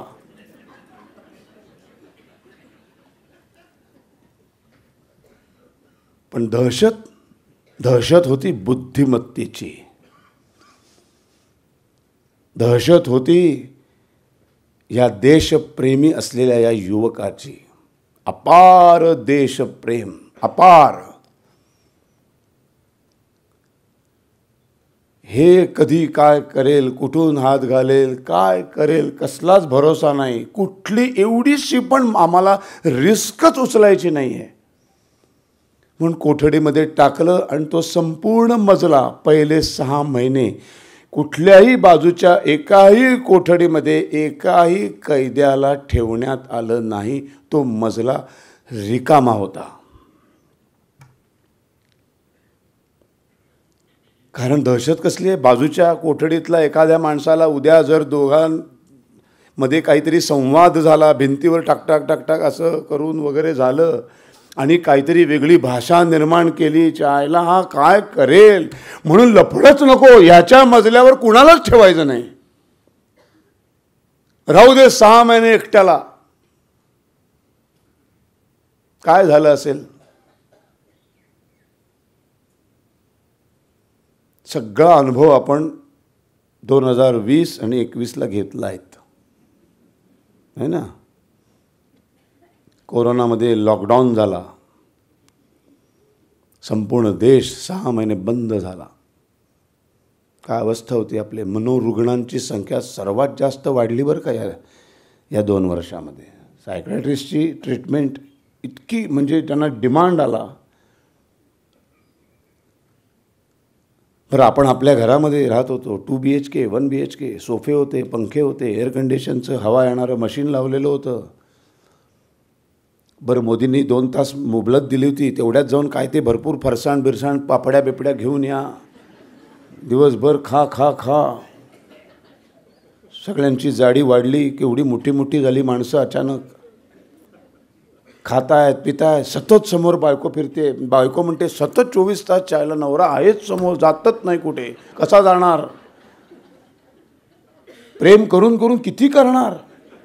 पुस्तकं आहेत वाचायला, वाचून वाचून किती वाचणार. लिहायला लिहून लिहून लिहिणार किती. टी व्हीवर काय काय बघणार. किती ॲप डाउनलोड झाले त्या काळामध्ये, किती वेब सिरीज बघितल्या, काय काय झालं, तरीसुद्धा मनोरुग्ण वाढले, तरीसुद्धा माणसं वेडी व्हायला झाली, तरीसुद्धा माणसांमध्ये रोगराई वाढली. एक क्षण असा आला की आता जर लॉकडाऊन उठवला नाही तर माणसं मारामाऱ्या करतील, वाटेल ते मरायला तयार होतील, पण आता लोक ऐकणार नाहीत, आता बाहेर पडतील. तेव्हा मग एक एक शिथिल करण्यात आलं आणि सोडण्यात आलं आपल्याला. आता ह्या सगळ्या तुम्ही अनुभव घेतलेल्या पार्श्वभूमीवर विचार करा. एक माणूस गळ्यामध्ये साखळदंड, हातामध्ये साखळदंड, 7 बाय 11च्या 4 भिंती, पुढे 4 गजांचा एक दरवाजा, 5 फूट 2 इंच, 8 फुटावर एक खिडकी आहे. पण त्या खिडक्या कशा आहेत माहिती आहे? अशी खिडकी आहे ना, त्याला असं बाहेरच्या बाजूने असं आहे तावदान. म्हणजे तुम्ही जरी उंच उडी मारून जरी बघितलं, भिंतीवर चढला तरी फक्त जमीनच दिसेल, दुसरं काहीच दिसणार नाही. बरं, सेल्युलर जेल जर कोणी बघितलं असेल, जे 7 जी अशी कमळासारखी बांधली आहे, प्रत्येकाच्या पाठीमागं म्हणजे समोर गॅलऱ्या नाही आहेत, म्हणजे दोन्ही कैदी निदान गजातनं एकमेकांकडे बघून काहीतरी बोलतील हे संबंधच नाही. ह्याची पाठ याचं तोंड, याची पाठ याचं तोंड, संपर्कच नाही. असं एक 27 वर्षाच्या तरुणाला, बॅरिस्टर झालेल्या तरुणाला, ज्याने 1857 लिहिलं आहे, ज्यांनी मॅजनीचं आत्मचरित्र लिहिलं आहे, ज्यांनी जयदेव जयदेव जय श्री शिवरायांसारखी आरती लिहिली आहे, अशा एका विद्वान महाकवीला, एका विद्वान साहित्यिकाला, एका अतिउच्च विद्याविभूषित अशा बॅरिस्टरला, 27 वर्षाच्या तरुणाला 6 महिने माणूस दृष्टीसच पडला नाही. एकदा फक्त शौचाला न्यायचं, शौच अंघोळ करून पुन्हा आतमध्ये येऊन टाकायचं. बरं, शौचाला नेल्यानंतर संडास आणि अंघोळ ह्याच्यासाठी पाणी किती दिलं जात असेल? आपल्या प्रत्येकाच्या बाथरूममध्ये एक बालडी असते आणि त्याच्या बाजूला एक असं लोटा, तंबू, चंबू, काय म्हणतात ते म्हणता तुम्ही, असतं ना, तो एक एवढा असतो बघा. आपण ते असं घेऊन एक म्हणजे एका ह्याच्यात एकदा आपलं हे होतं, असे 4-5 आपण केल्यावर मग साबण लावतो. असे समुद्राच्या पाण्याचे 3 लोटे पाणी, त्याच्यातच संडास आणि आंघोळ करून कैद्याने बाहेर यायचं आहे. समुद्राचं पाणी, समुद्राच्या पाणी, कधीतरी समुद्रात जात असाल तुम्ही, आपण समुद्रात जेव्हा आंघोळ करून येतो ना, त्याच्यानंतर आपल्याला तसंच राहता येत नाही बरं का. आपल्याला गोड्या पाण्याची, स्वच्छ पाण्याची आंघोळ करावी लागते, कारण ते सगळं चिकट होतं, क्षार असतो, मिठाचं पाणी असतं ते. कुठलंही पाणी नाही, ह्याच अशा 3 चंबूमध्ये सगळं शौच आवरायचं आणि आंघोळ करायची आणि परत कोठडीमध्ये आणून फेकून दिलं जायचं. ही पहिली स्टेप. 6 महिने माणसाला माणूस नाही दृष्टीस पडणार, बोलायला कोणी नाही. पोटात दुखलं, सर्दी झाली, खोकला झाला, कोणी नाही सांगायला. माणूस मेला तर बॉडी उचलली, बाजूच्या समुद्रात दिली फेकून. प्रश्न विचारणारं कोणी नाही, ब्रिटिश सरकारला जाब विचारणारं कोणी नाही. 350 कैदी होते, एकदम 322 कसे झाले, गेले कुठे 28? कोणीच विचारणारं नाही. सरकार त्यांचं, सगळंच त्यांचं. कसे राहिले असतील? सगळ्यात मोठी परीक्षा होती, मानसिक संतुलन बिघडू द्यायचं नाही आहे. शरीर बिघडलेलं परत ठीकठाक करता येतं, एकदम मानसिक संतुलन बिघडलं की मग नाही करता येत.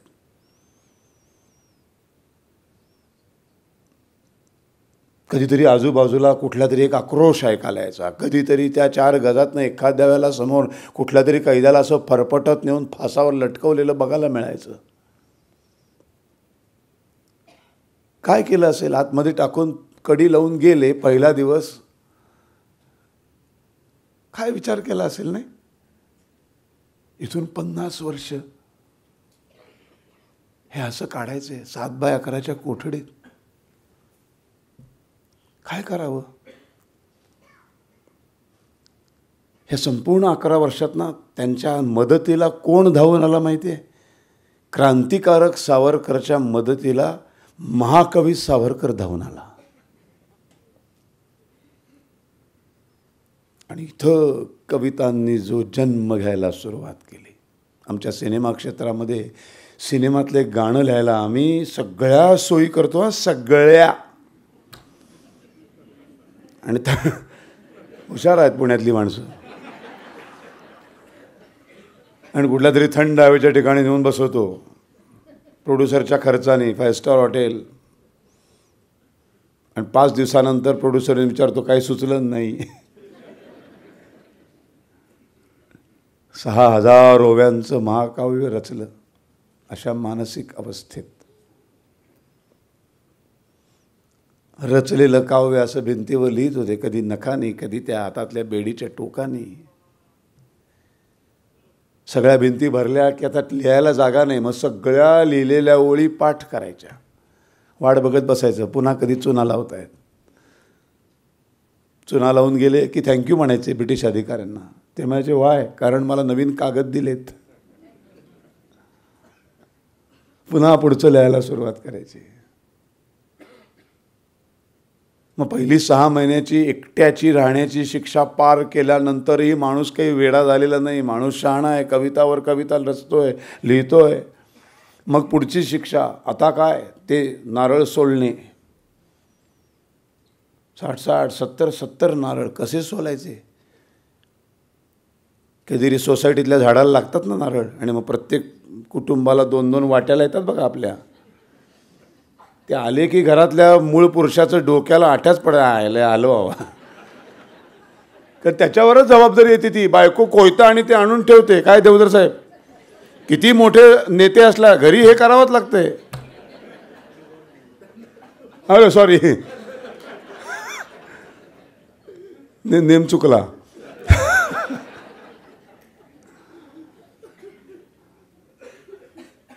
ते बेड्या असताना ते सोलायचं. बरोबर पूर्वीची पद्धत होती, असे खाली प्लेट असायची आणि त्याला एक असा खिळा असायचा झाडा, आणि तो असा नारळ आपटायचा त्याच्यावर. अजूनही कोकणामध्ये अशा पद्धतीने सोलले जातात. ते असे 10 वेळा आपटायचे आणि मग ते असे खेचायचे, मग ते असे निघतात. असे सोलायचे. ते सोलताना हात चिरले जायचे. अनंत वेदना व्हायच्या. जेवायला खायला आणून जे काही ताटामध्ये असायचं ते इतकं भयानक असायचं, इतकं भयानक असायचं. हे कसं जेवायचं. कित्येक वेळेला त्या भातावरती आळ्या, किडे ते असे हाताने बाजूला काढायचे. कित्येक वेळेला मटणाचा एखादा नुसता हाडाचा तुकडा. अशा पद्धतीचं जेवण. बरं, कैद्यांसाठी जेवण बनवायला सगळे महारोगी आणि गुप्तरोगी असे आचारी ठेवलेले होते. गुप्तरोगाने पछाडलेले, हाताची बोटं सडलेले, चिंध्या बांधलेल्या असे आचारी या कैद्यांसाठी जेवण बनवायला. काय होणार त्या शरीराचं.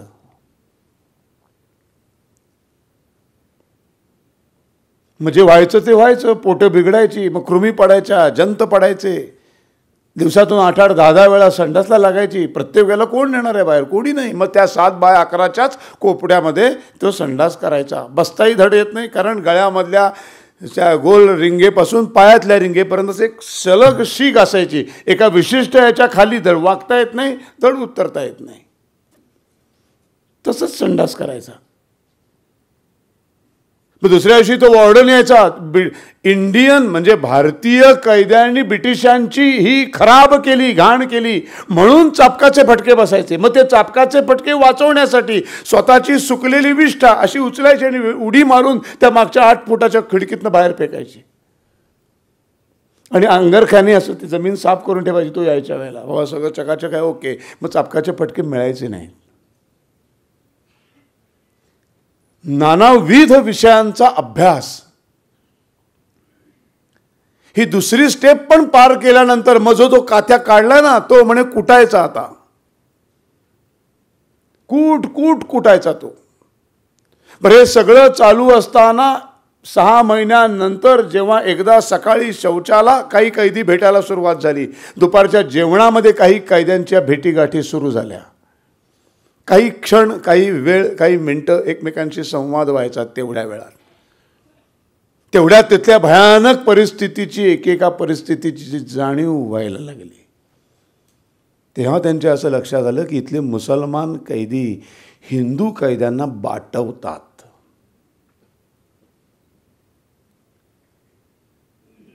त्यांना फालतू आपल्या अंधश्रद्धेचा बळी बनवतात आणि त्यांना मुसलमान बनवतात.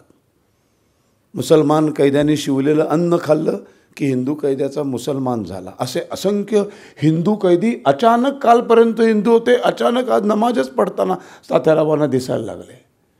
बरं, 1857चं पुस्तक लिहिणारा हा विनायक दामोदर सर्वधर्म समभाव मानणारा होता. भारताची सगळी लेकरं ही भारत मातेची लेकरं आहेत, ही सगळी सारखी आहेत. उपासना पद्धती वेगळ्या असतील, कोण अल्लाला मानत असेल, कोण येशूला, कोण श्रीकृष्णाला, पण सगळी भारताची लेकरं आहेत. आम्ही सगळे भाऊ भाऊ आहोत. मग तिथे त्यांच्या लक्षात यायला लागलं की हिंदू कैद्याला भयानक शिक्षा दिल्यानंतर मुसलमान कैद्याला विकृत आनंद का होतो. मुस्लिम कैदी आणि हिंदू कैद्यांमध्ये फारकत का केली जाते. असा कोलू मुस्लिम कैद्याला का नाही पाठवला जात. मग नेमके काय करतात. ही मनोवृत्ती आली कुठून, काही कळायलाच मार्ग नाही. मग विचार करायला सुरुवात केली, हे धर्मग्रंथांमध्ये तर कुठेतरी अडकलेलं नाही आहे ना याचं मूळ. मग या धर्मांचा अभ्यास केला पाहिजे, धर्मग्रंथांचा अभ्यास केला पाहिजे. मग जसं भगवद्गीता मागवली, तसं कुराण मागवलं, तसं बायबल मागवलं. सर्व धर्माचे मागवून घेतले आणि वाचायला सुरुवात केली. आणि मग त्यांच्या लक्षात आलं, अरे चा, या मनोवृत्तीचं मूळ यांच्या धर्मग्रंथांमध्ये आहे. यांचा धर्मग्रंथच हे यांना शिकवतो. जे अल्लाला मानत नाहीत त्यांना जगायचाच अधिकार नाही. ते सगळे काफर आहेत आणि त्यांना मारणं हे अल्लाचं कार्य आहे.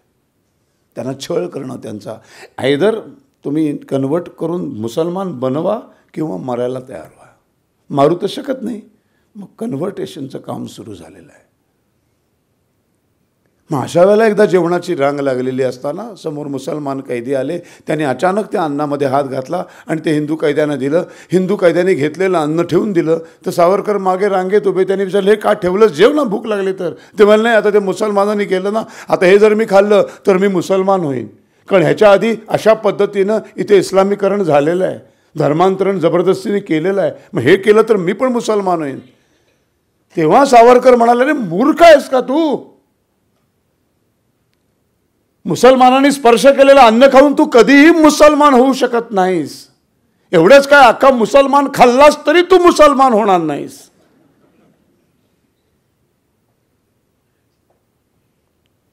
आणि मग त्यांच्या लक्षात आलं की एक फार मोठी क्रांती इथं घडवण्याची गरज आहे. हे धर्मांतरण थांबलं पाहिजे. आणि मग शहाणं करायला सुरुवात केली.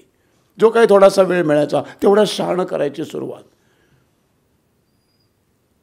मग हे कुटलेले काट्या कुटायचा, तो कुटून कुटून मऊ बनवायचा, त्याचे काथ्याचे दोर बनवायचे. असे ते अतिशय कुटून कुटून मऊ झालं की ते असे विणत बसायचं. काय होत असेल त्या बोटांचं, काय होत असेल ते कुटून कुटून हाताला फोड यायचे, रक्त पडायचं. कोणी विचारायला नाही. सगळ्या स्टेप्स पार झाल्यानंतर सगळ्यात शेवटची स्टेप, आता कोलू फिरवायचा. बैल हा सगळ्यात शक्तिमान प्राणी आहे आपल्यामध्ये. म्हणून असली सगळी कामं बैलाकडनं करून घेतली जातात, माणसाकडनं नाही. बैलसुद्धा एका दिवसामध्ये 8 ते 10 पाऊंडाच्या वर तेल काढू शकत नाही. त्याची पण कॅपॅसिटी तेवढीच आहे. तीच अपेक्षा माणसाकडनं केली जायची. वेत नावाची वनस्पती आहे, त्याची एक फांदी घेऊन तो बारी बसायचा. ती अशी मारली ना, अशी मारली की चांबडी खेचून ती बाहेर येते. तुम्ही साधी वेत जाऊ दे, नारळाची झाडाची एक फांदी काढा आणि ती कधीतरी कुणाला असे स्वतःला मारून बघा, दुसऱ्याला नको. स्वतःला अशी मारून अशी खेचा, तुमची चांबडी फाडून बाहेर येते बघा. ती त्याला प्रचंड धार असते. तुम्ही बघितली, नुसतं बोट फिरवलं तरी बोट कापतं बरं का. नारळाची एक झावळ काढा, त्याच्या फांद्या आहे, पानं काढा आणि मग बघा त्याला जी धार, असा हात फिरवून बघा, बोट कापलं जातं. असं तो बारी घेऊन बसायचा, खांद्यावरती जू. आता कोणी सगळे मिक्सर आले, पण त्या जात्यावर जेव्हा धान्य एक मुठभर धान्य टाकून बायका करायच्या ना, तेव्हासुद्धा धान्य टाकल्या टाकल्या ते फिरत नाही बघा. सुरुवातीला खूप जोर द्यायला लागतो. जसं जसं त्याचा चुरा व्हायला लागतो तसं तसं ते स्मूथ होत जातं. इथं हे फोडलेले नारळ त्याच्या ज्या सुक्या खोबऱ्याच्या वाट्या त्या घणामध्ये टाकल्या जायच्या आणि ते फिरवायचं, ते हलायचंच नाही. तो कैदी थांबला की बघ फक्त शरीरावर एक लंगोट एवढंच वस्त्र, सपकन ती वेताची बसायची छडी की त्या घाबरलेल्या त्या प्रतिक्रियामध्ये पटकन तो सरकायचा पुढे. एक फेरी होऊन पुन्हा येतोय, पुन्हा थांबला, पुन्हा तोपर्यंत ती फेरी होईपर्यंत तो जो मारलेला असायचा पार्श्वभागावरती फटका वेताच्या छडीने, तिथनं रक्त यायला सुरुवात व्हायची.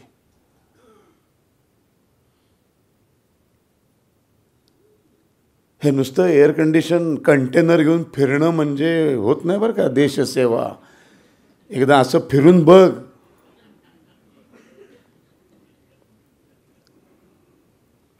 एकदा करा तुम्ही, मंत्री व्हा आणि एकदा हे करा. मी सगळी मदत करतो तुम्हाला. एक फेरी फक्त आपण मारायला लावू त्याला, तिच्या आईला. काय माणसं आहेत, लाज नाही वाटत? कुणाबद्दल बोलतो आपण? आपली लायकी काय? शिव्या देऊ नयेत पण येतात. खूप कंट्रोल करतो मी, तुम्हाला माहीत नाही. नको, ते TV चालू आहे. तुम्ही जाल घरी, मी आपण नंतर बोलू.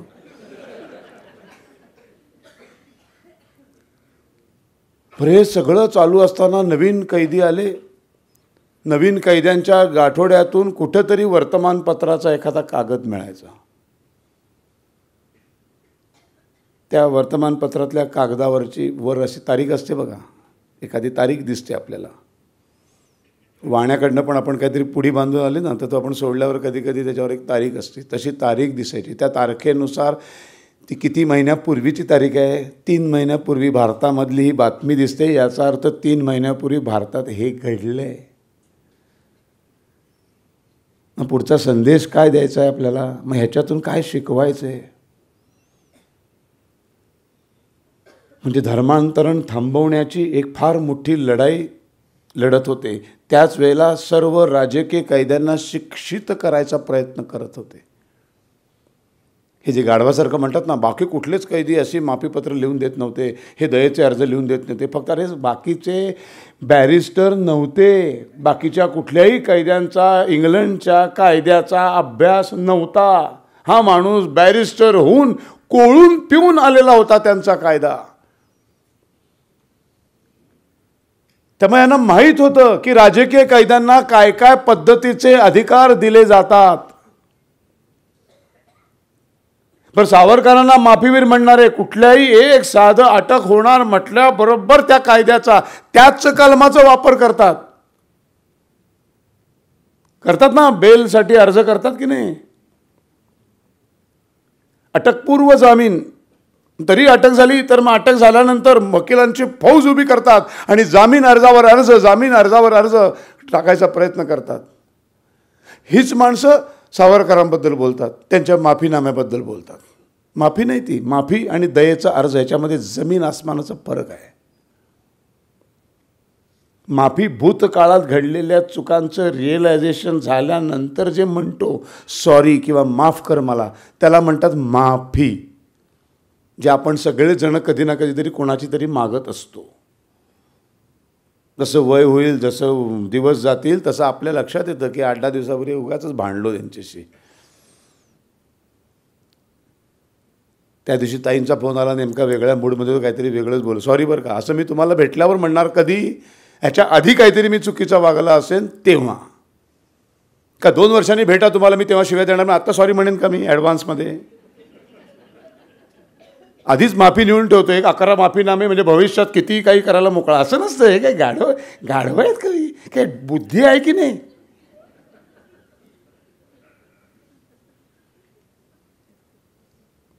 आधी काय केलंय, आत्तापर्यंत अनंत कांदरेंनी कुणाला मारलं, मदनलाल धिंगरांनी कुणाला मारलं, कोणी कुणावर बॉम्ब ब्लास्ट केले, ह्याच्याबद्दल कणभरही माझ्या मनामध्ये कसलाही अपराधीपणाची कणभर सुद्धा भावना नाही. जे केलंय ते मी माझ्या देशासाठी केलंय, त्याचा मला सार्थ अभिमान आहे. त्याच्याबद्दल माफीचा सवालच येत नाही.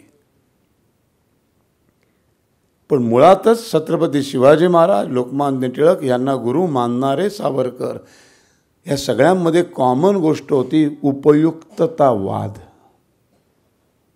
आयुष्याच्या प्रत्येक क्षणी जेव्हा असे दोन मार्ग दिसतात समोर, 2-3 मार्ग दिसतात, आता कुठल्या मार्गाने जायला पाहिजे, त्यावेळेला एकच विचार ह्यांच्या डोक्यात यायचा, कुठल्या मार्गाने गेल्यावर मी देशाला सर्वात जास्त उपयोगी पडेन.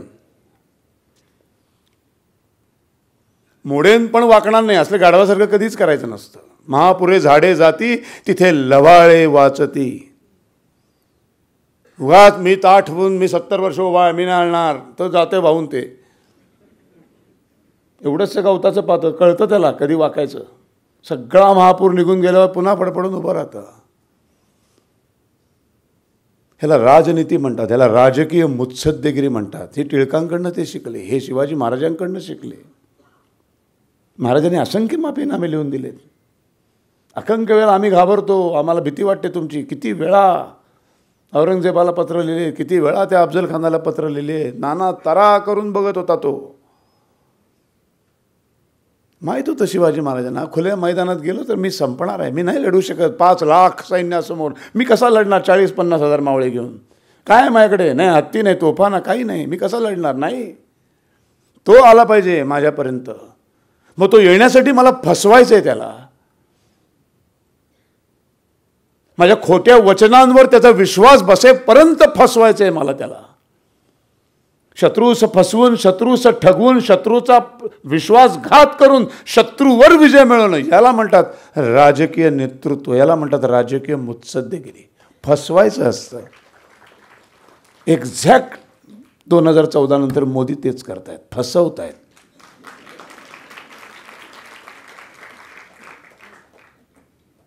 आपल्याला नाही,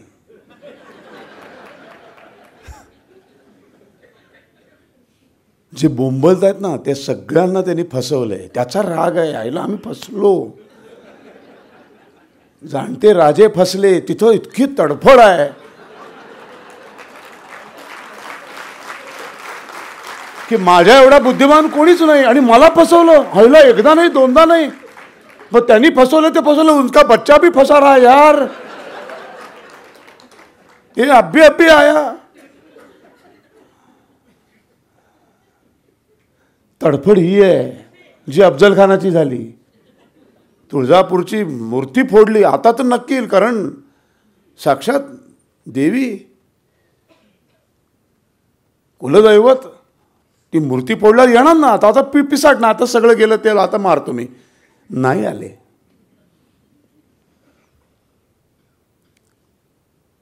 तिथल्या भटजींच्या तोंडात गोमांस कोंबलं, नाही आले, नाहीच आले.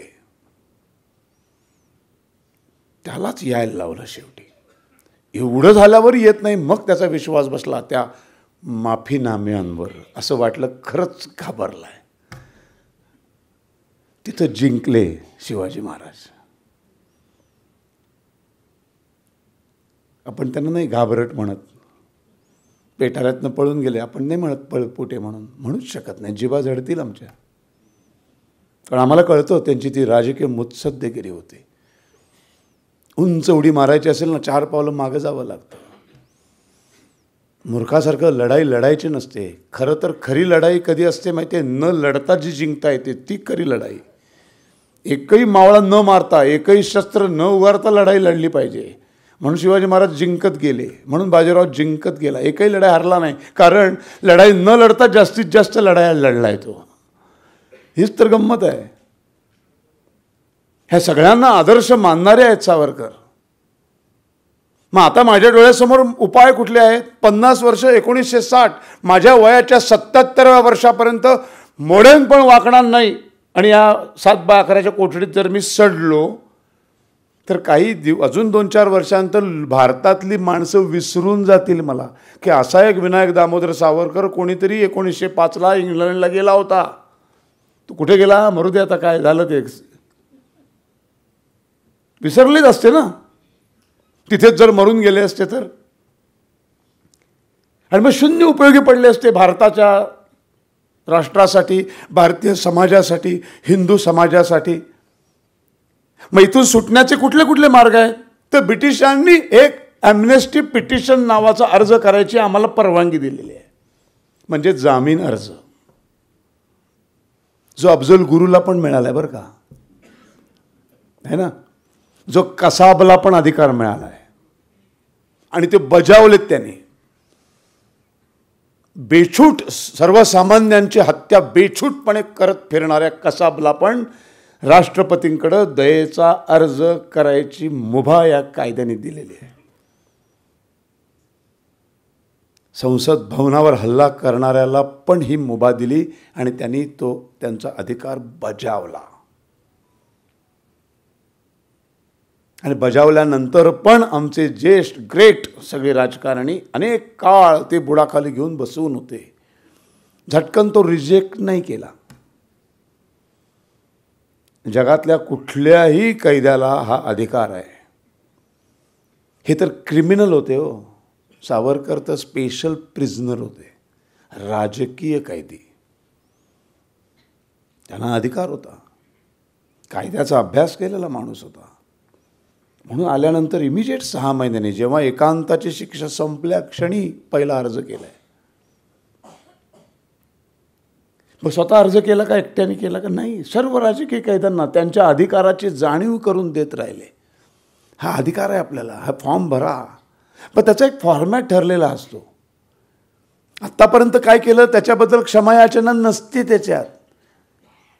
ब्रिटिश खूप दयाळू आहेत, ती दया त्यांनी आमच्यावर दाखवावी आणि माझी 50 वर्षाची शिक्षा कमी करावी. मला कोलूला फिरवायच्या ऐवजी नुसतं कार्यालयीन काहीतरी कामं द्यावी. मग नुसतं कोठडीत बसून राहण्याची शिक्षा द्यावी.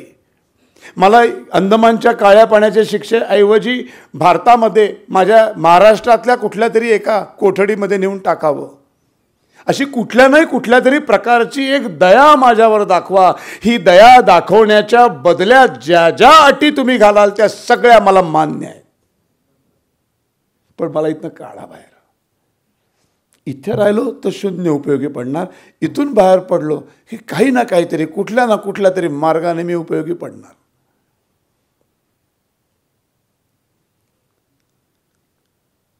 ते करत राहिले, एकटे नाही करत राहिले, सगळ्यांसाठी प्रयत्न करत राहिले. पण त्यांना हे लपवायचंच नव्हतं.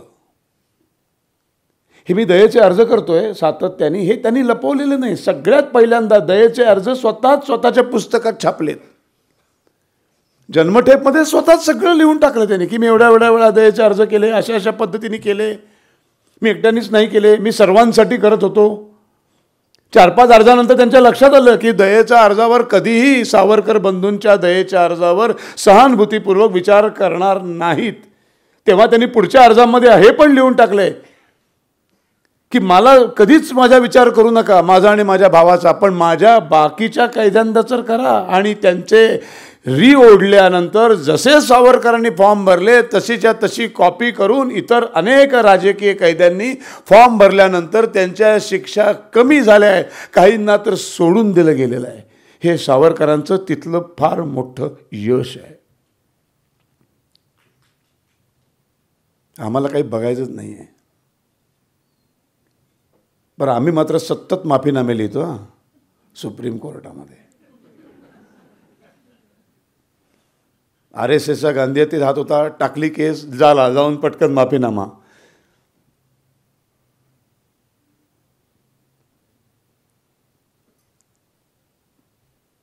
इसी कोलूची शिक्षा झाल्यानंतर, बेशुद्ध पडल्यानंतर फरफटत आणून त्या कोठडीत टाकलं. 4-5 तासांनी कधीतरी शुद्ध आली. त्याच्यानंतर महाकाव्य लिहिलं गेलं. एवढं सगळं शरीर वेदनांनी तडफडत असताना कधीतरी पहाटे 3-4 वाजता झोप लागायची. आपल्याला पण लागते बघा. अनेकांना हा अनुभव असेल. काहीतरी आपल्या शरीराचा कुठला तरी अवयव खूप दुखत असतो बघा. रात्री झोपेनं व्याकुळ होतो आपण. पण कितीही डोकं दुखलं, किती काय दुखत असलं ना तरी एक पहाटेची एक वेळ आहे बघा, साधारण 2:30, 3 ते 5 ह्याच्यात साला ती झोप लागते. त्या वेदनेवर मात करून शरीर थकतं इतकं की झोपतं बघा. आपण म्हणतो ना, काल अरे रात्रभर जागलो रे, इतकं डोकं पाठ दुखत होती, कंबर दुखत होती. कधीतरी पहाटे 4 वाजता वगैरे 3 वाजता अशी झोप लागली असेल मला. अशी झोप लागते न लागते तोच पहाटे 5ला अंदमानच्या सेल्युलर जेलमधल्या काही कोठड्यांमध्ये मुसलमान कैदी अल्लाहू अकबरची बांग द्यायचे की पुन्हा झोप मोड. पुन्हा सकाळ झाली की पुन्हा या सगळ्या शिक्षांना सुरुवात. 2-3दा बारीकडे अर्ज लिहून दिला, त्यांना ती पहाटेची बांग देऊ नका म्हणून सांगा. आम्हाला ते 2-3 तास झोप मिळते तेवढी तरी मिळू दे, तो आमचा अधिकार आहे, हक्क आहे. बारी म्हणाला नाही, ते त्यांच्या धर्माचं काम आहे, ते आम्ही नाही थांबवू शकत. काय अफाट बुद्धिमत्ता. कुठल्या विषयातलं ज्ञान नाही असं नाहीच. 2-4दा अर्ज केल्यावर हीच उत्तरं आल्यानंतर मग एक दिवशी म्हणाले, मी हिंदू आहे, माझा धर्मग्रंथ भगवद्गीता मला वाचायला हवा आहे. मग तो मागवण्यात आला. मग तो काय असा लगेच अंदमानात अवेलेबल होता असं नाही. मग तो इकडनं मागवण्यात त्याला वेळ गेला खूप. मग तो आल्यानंतर तो अधिकारी द्यायला आला, हे घ्या तुमची वाली भगवद्गीता. म्हणजे मला 1 मिनिट थांबा. मग पहिलं पान काढा म्हणा. त्याच्यावर चित्र होतं असं रथ, असा धनुर्धारी अर्जुन, असं एक मोराचं पीस लावलेला, असा शंख वाजवणारा असा पुढे बसलेला असतो बघा सारथी श्रीकृष्ण. हे चित्र आपण अनेक वेळा बघितलं असेल. हे चित्र दाखवलं आणि मग त्यांना सांगितलं, दिस इज लॉर्ड कृष्णा फुंकिंग शंख. मग त्यांना माहिती आहे हा आयरिश अधिकारी, ह्याला कुठलं बोंबलायला संस्कृत येते. पहिलं पान काढलं, पहिला अध्याय, 2 श्लोक वाचले. म्हणाले याचा अर्थ काय माहिती आहे, प्रत्येक हिंदूंनी आमच्या या भगवान श्रीकृष्णासारखा सकाळी उठल्यावर शंख वाजवायचा असं लिहिलं याच्यात. धर्माचं कार्य आहे. शंख द्या सर्व हिंदू कैद्यांना. आता त्यांच्या बाबतीत जे उत्तर दिले, आता गप त्यांची बरोबर नाड्या आवळल्या, त्यांचं दात त्यांच्याच घशात घातले. बरं आता शंख काय भारतात यायची गरज नाही, आजूबाजूला शंखच शंख नाही का, समुद्रात सगळीकडे पटापट शंख आले. 4 दिवसात प्रत्येक कैद्याच्या हातात शंख आला. त्यांना कळे नाही काय झालं. मग त्यांच्यामध्ये चर्चा, बहुतेक बडे बाबूंनी सांगितलं असं, जेवताना कळेल काय ते भेटले की काय भानगड आहे ती. मग जेवताना सगळ्यांच्या हातात शंख, सगळ्यांनी आवर करून दिलं काय आहे. सकाळी ओरडायला लागली, वाजवायचं, एवढंच करायचं आहे.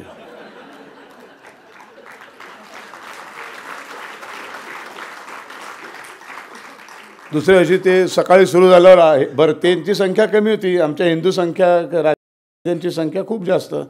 अचानक सगळीकडनं शंख आले हो. बरं ते काय सुरात वाजवणारे नव्हते, कसे वाजले असतील ते.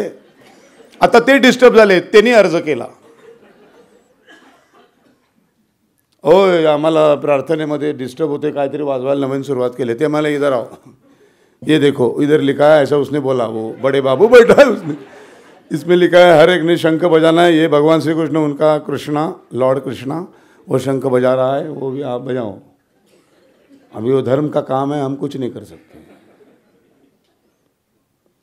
बरं आता तिथे जे पोलीस अधिकारी होते, ब्रिटिश अधिकारी, आयरिश अधिकारी, काही हिंदुस्थानचे अधिकारी भारतीय, बरं हे काय रोज सकाळी 7:22ची लोकल ट्रेन पकडून जात नव्हते नोकरीला की रात्री घरी झोपायला येतील. त्यांची राहायची सोय तिथेच ना हो. मग त्यांच्याही झोपेचं खोबरं झालं ना. सकाळी सकाळी ढाला असे अचानक एक कल्लोळ. मग आता ह्याच्यावर काहीतरी तोडगा काढला पाहिजे. मग सगळ्यांची एकत्र मिटिंग झाली, हे काहीतरी करा, हे बंद करा. त्याच्यावर सावरकरांनी लगेच दुसरा अध्याय, दुसरा श्लोक म्हणून दाखवला. ह्याच्यात लिहिलेलं आहे वाजवलाच पाहिजे असं कंपल्शन नाही. त्यांना बंद करायला सांगा, आम्ही बंद करतो. आणि बांग बंद झाली पहाटेची.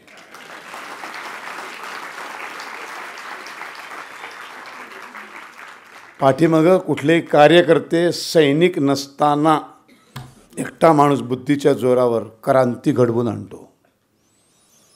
मगाशी मुद्दा अर्धवट राहिला. एखादा कैदी आला, एखादं वर्तमानपत्र मिळालं की एक वाचनालय वगैरे सोडाच हो सगळं. असं एखादं कधीतरी एखाद्या कैद्याच्या बोचक्यातनं आलेल्या वर्तमानपत्राचा तुकडा जिथे मिळत होता त्या ठिकाणी आज 500-700 पुस्तकांचं वाचनालय, ग्रंथालय या सावरकर नावाच्या माणसाने सुरू करायला भाग पाडलं. एक माणूस शिक्षा भोगत असताना धर्मांतरण थांबवतो. सर्व राजकीय कैद्यांना त्यांच्या राजकीय अधिकाराची जाणीव करून तसे अर्ज भरायला भाग पाडतो. मुसलमानांचा हैदोस बंद करतो.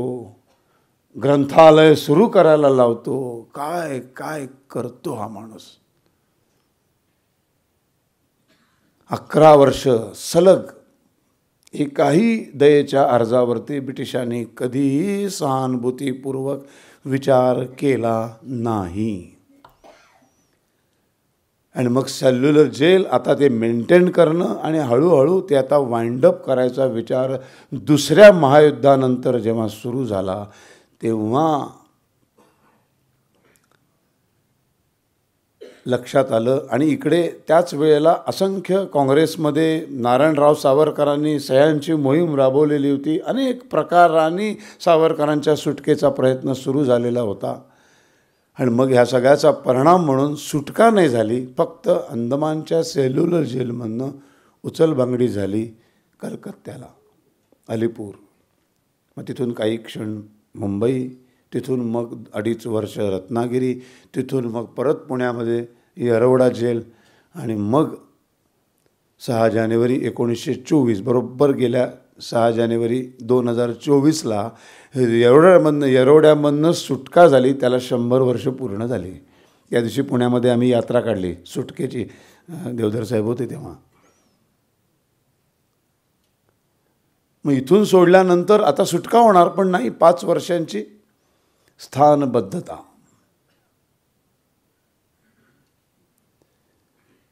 मग ह्या सगळ्या शिक्षा चालू असताना मध्येच कधीतरी कैद्यांना जंगलामध्ये काम करायला घेऊन गेलं जायचं. किती अभ्यास, धातूचा अभ्यास, सायन्सचा अभ्यास. तिथं असं शिशाचे तुकडे मिळायचे त्या जंगलामध्ये. शिशाचे तुकड्यांचे गुणधर्म काय आहेत हे या माणसाला माहिती. एकदा एका दुसऱ्या कैद्याला काहीतरी कागदावर लिहून देताना पकडलं गेलं आणि उभी आडवी बेडी, उभी बेडी म्हणजे असं उभं राहायचं. त्या भिंतीला असे 2 हुक, त्या हुकमध्ये असे 2 हात घालायचे आणि असं भिंतीला असं उभं करायचं आणि निघून जायचे. 7 दिवस माणूस असाच असायचा.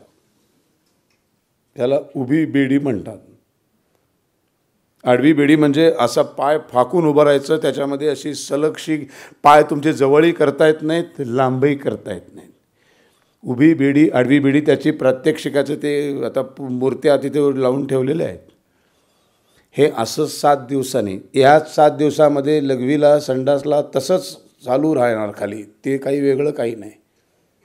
त्याच्यानंतर 7 दिवसांनी सोडल्यानंतर मरायची माणसं किंवा अशी धाडकन बेशुद्ध बॉडीसारखी कोसळायची. एकदा अशी शिक्षा झाली का, तर एका कैद्याला दुसऱ्याला काहीतरी लिहून दिलं होतं.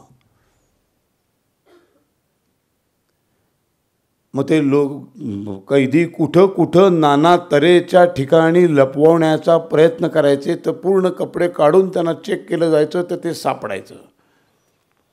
मग एकदा जंगलात गेल्यानंतर तिथं शिशाचे तुकडे मिळाले. ते शिशाचे तुकडे, काय आयडिया असेल बघा. जीभ वर केली की खालच्या बाजूला जर शिशाचा तुकडा बराच तासनतास ठेवला तर त्या उंटासारखी एक गादी तयार होते इकडे.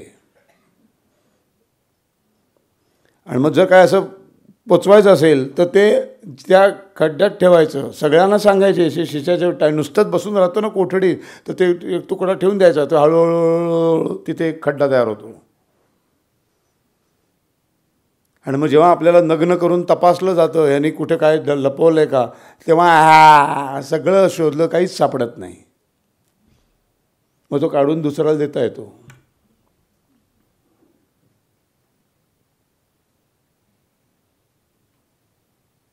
काय काय प्रकार केले असेल, कसा माणूस जगला असेल. एवढं सगळं करून 11 वर्षांनी पुन्हा जिवंत बाहेर आला.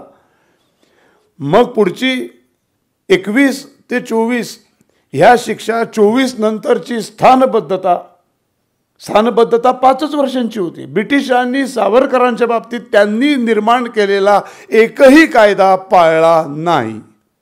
सगळे कायदे मोडीत काढले, धाब्यावर बसवले. 24 ते 29 एवढीच 5 वर्ष स्थानबद्धता होती. ती पुन्हा 5 वर्ष वाढवली, 34 पर्यंत पुन्हा 5 वर्ष वाढवली आणि मग 37 साली त्या सगळ्यातनं मुक्त केलं. पण 24 ते 37 राजकारणात भाग घ्यायचा नाही, सार्वजनिक कार्यक्रमात भाग घ्यायचा नाही, कुठेही भाषण करायचं नाही. असं असताना अनेक क्रांतिकारक त्यांना स्थानबद्धतेमध्ये भेटायला येत होते. त्याच्यात एक गोगटे नावाचा तरुण मुलगा आला. सावरकरांशी गप्पा मारल्यानंतर, त्यांचं मार्गदर्शन घेतल्यानंतर पोरं क्रांतिकारकच तयार व्हायचे. ह्याचं उत्तम उदाहरण मगाशी यांनी सांगितलं. किती पोरं तयार केली त्यांनी. पुढे सावरकरांच्या प्रेरणेतून त्यांनी जाऊन त्या हॉडसनचा खून केला. त्या हॉडसनला कार्यक्रमामध्ये प्रमुख पाहुणा म्हणून बोलवलं होतं. बघा, 7/11च्या कोठडीत सडत राहण्यापेक्षा 24 ते 37 हिंदू धर्मातल्या जाती संपुष्टात आणण्यासाठी प्रचंड मोठं अस्पृश्यता निवारणाचं कार्य या माणसाच्या हातून घडलं. त्याचबरोबर भगतसिंगांपासून सगळ्या क्रांतिकारकांच्या गुप्त भेटी चालू होत्या. सुभाषचंद्र बोसांपासून अगदी गोगटेपर्यंत सगळ्यांना गुप्तपणे मार्गदर्शन करून त्यांच्या हातून राष्ट्रसेवा करून घेण्याचं फार मोठं योगदान सुरू होतं. त्या प्रमुख पाहुणा म्हणून बोलवलेल्या हॉडसनला मारला, ही आपली संस्कृती नाही म्हणून गांधींनी त्याचा तीव्र शब्दात निषेध केला. वर्तमानपत्र वाचलं, कार्यकर्त्यांना बोलवलं, आज मी भाषण करणार आहे म्हणाले. कार्यक्रम म्हणाले, तात्याराव आपल्याला अलाउड नाही आहे भाषण करायला. ते म्हणाले, हां लक्षात नाही आलं माझ्या. असं कर, महाभारतावर सावरकरांचं आज प्रवचन होईल असा बोर्ड लाव. असं कुठेही लिहिलेलं नाही आहे, प्रवचन नाही. बरं, विषय महाभारत आहे. विषय काय द्यायचा महाभारतातला? लिहून टाक, शिशुपालाचा वध.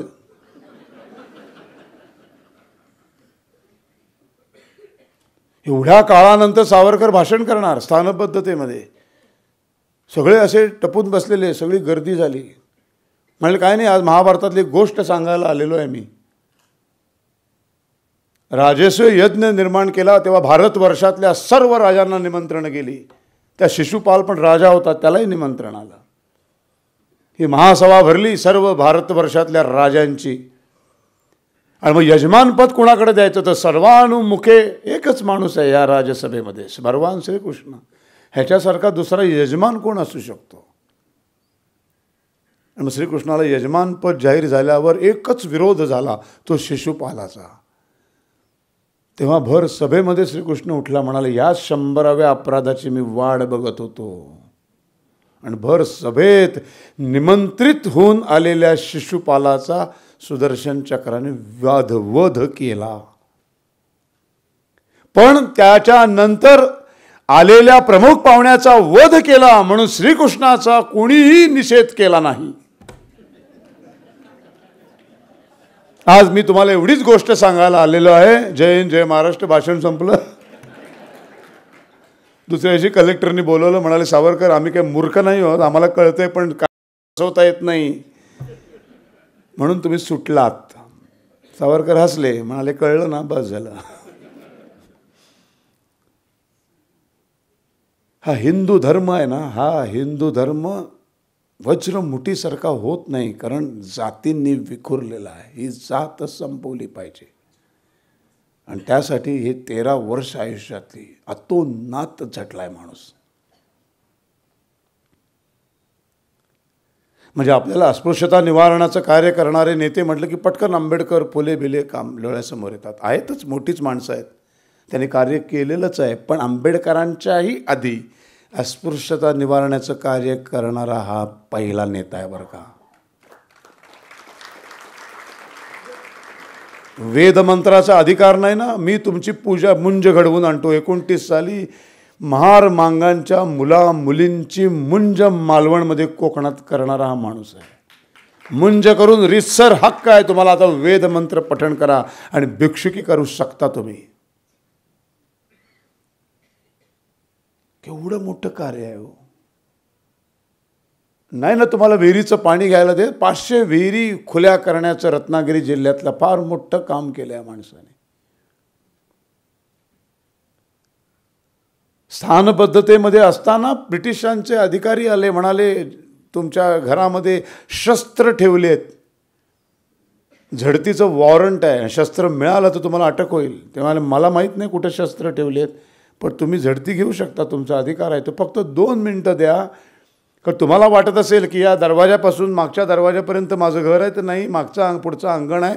1 मिनिट थांबा. आणि बायकोला म्हणाले पटकन जा, 7-12चा उतारा घेऊन ये आणि आपल्या घराचा नकाशा आणि त्यांच्या हातात दे. कुठून कुठं आपल्या घराच्या सीमा आहेत त्यांना कळू दे. काय खोदायचं खोदू दे. बाहेर चटई घाल, अंगणात बसू आपण. सावरकरांची बायको आहे ती. सावरकरांची बायको कशी होती? जेव्हा संपूर्ण भारत भ्रमण करताना टिळक आपले गांधी गेले रत्नागिरीला, तेव्हा कस्तुरबा म्हणाली गांधीजी सावरकर इथेच राहत आहेत सध्या, भेटायला जाऊया. ते म्हणाले हो, 1857च्या सुवर्ण महोत्सवात आम्ही भेटलो, त्यानंतर भेट नाही झाली, नक्की जाऊया. भेटायला आले. ते लोकसभेत अशी जाऊन भेटले तसलं भेट नाही बरं का, मनापासून भेटायला आले. आणि मग जाऊन असं डोळा बेळा असलं काही. नंतर काय गांधींनी कोणाला डोळे नाही मारले बाहेर आल्यावर, कसा भेटलो ना सावरकरांना, असलं काही फालतुगिरी केली नाही. मनापासून भेटायला गेले. बरे पटत नव्हतं पण भेटले मनापासून. मला प्रामाणिक माणसं होती सगळी, दोन्ही बाजूची.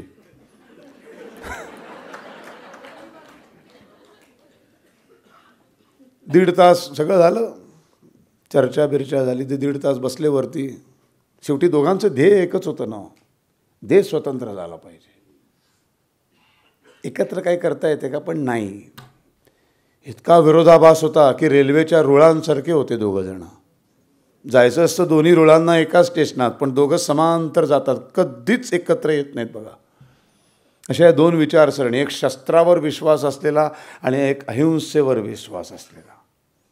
एक पहिल्या अर्ध्या मंत्रावर विश्वास असलेला, एक दुसऱ्या अर्ध्या मंत्रावर विश्वास असलेला. अहिंसा परमोधर्म म्हणणारा आणि धर्म हिंसा तथैवच म्हणणारा एक. त्यामुळे एकमत झालं नाही. 1.5 तासांनी दोघंही थकले आणि खाली आले. आणि आल्या आल्या म्हणाले गांधी जरा बायकोला बोलवा. ते बायकोला बोलवलं. पटकन वाकून पाया पडले बायकोच्या. खरं तर गांधी वयाने खूप मोठे. ते म्हणले अहो असं काय माया काय पाया पडताय? ते म्हणले नाही ग, 1.5 तास तुझ्या नवऱ्याबरोबर बसलो, पळून निघालो, तू संसार कसा करतेस? सांगायचा मुद्दा अशी ती बायको. तिला सावरकर म्हणाले हे झडतीचं वॉरंट घेऊन आले, जा आतमध्ये, आपल्या घराचा नकाशा आणि तो 7-12चा उतारा घेऊन ये. सावरकरांची बायको होतं, वरनं ताकबात करणारी. ते काय आमच्यासारखं नव्हतं. काय असल्यावर किती हुशार आहेत ना. पुण्यात मला म्हणून मजा येते भाषण करायला. तर ती जाऊन ते असं पूर्वी माहिती अशी मोठी भेंडोळं असायचं ते कागदाचं, तसं ती घेऊन आली. त्यांच्या हातात दिलं, चटई घालून दोघं बसले. म्हणाले करा झडती काय घ्यायची ती.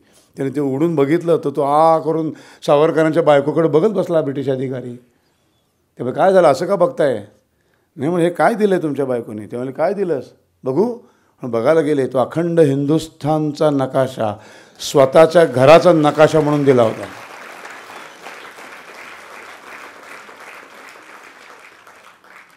ही सगळी व्याख्यानं होतात.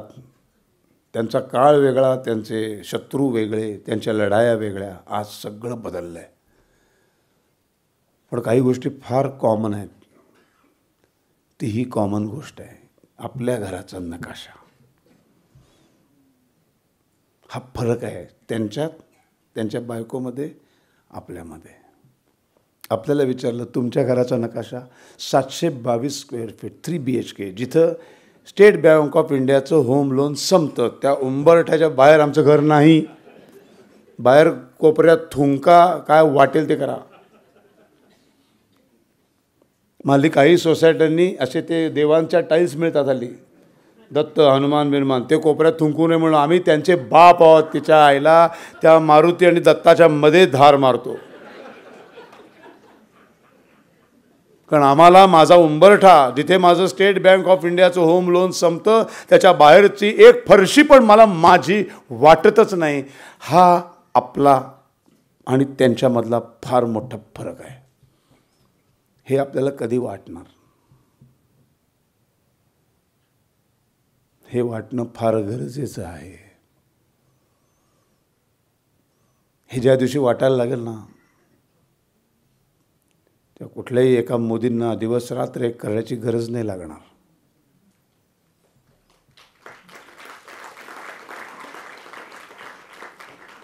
हिंदूंचं एक फार मोठं दुःख आहे. कुंडलीच घाणेरडी आमची. जेव्हा जेव्हा हिंदू राष्ट्राचा शेवटचा चौकार मारायची वेळ येते तेव्हा आमचा कॅप्टन धारातीर्थी पडतो. महाराणा प्रताप पडले, छत्रपती शिवाजी महाराज नाही ना, शेवटच्या ओव्हरपर्यंत नाही खेळू शकले, नाहीतर कधीच मॅच जिंकली असती. हे पुढं काही घडलंच नसतं. संभाजी महाराज नाही, सगळे लवकर सगळे. बाजीराव का? बाजीराव अजून 20 वर्ष जगतो, 60पर्यंत. अख्खा हिंदुस्थान हिंदू राष्ट्र म्हणून करून टाकलं असतं त्याने. झालंच होतं की 3/4 करून टाकलेला होता. किती राहिलं होतं? लवकर गेला. आपण सर्वांनी प्रार्थना, आता पुन्हा एक असा एक राजा आलाय जो शेवटच्या ओव्हरपर्यंत खेळण्याची क्षमता आहे.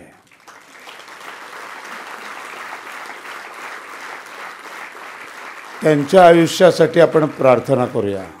त्याच्यानंतर जो येणार आहे छोटू, त्यांना तर इतकं उदंड आयुष्य मिळू दे. ते कपनी घातलेले फिरतात ना, ते इतकं आपल्या सगळ्यांना. काय आपण जगून काय करणार? माझी 4 भाषणं कमी होतील, मी लवकर गेलो तर काही फरक पडत नाही. ते जगलं पाहिजे. बघा काय घडते ते. एका रात्रीत बिल्डिंग भगवी करून टाकली.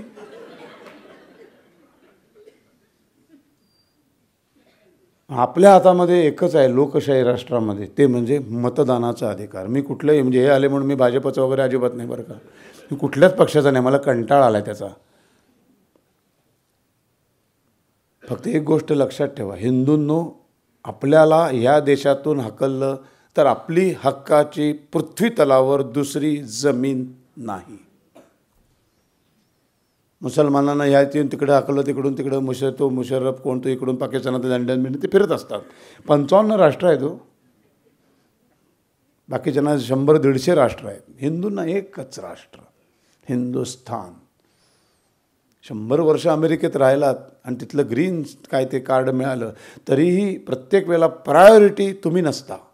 प्रायोरिटी अमेरिकेत अमेरिकन असतो, जपानमध्ये जॅपनीज असतो, इंग्लंडमध्ये ब्रिटिशच असतो. तुम्ही प्रायोरिटीवर असता ते फक्त भारतामध्ये. तुमची हक्काची एकमेव भूमी आहे सिंधू नदीच्या काठावरची, ती हिंदुस्थान. ही तुमच्या हातातनं गेली ऑलरेडी. 51% जमीन आम्ही गमावली आहे. 48-49% जमीन शिल्लक आहे आमच्या हातात.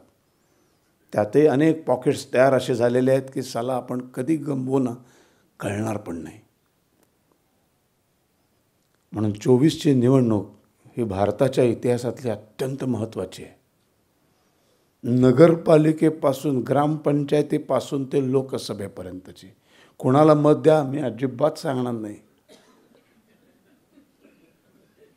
फक्त एक वाक्य आजपासून घरात लिहूनच ठेवा सगळ्या निवडणुका संपेपर्यंत, जो हिंदू हित की बात करेगा वही देश पर राज करेगा. राष्ट्राय स्वाहा.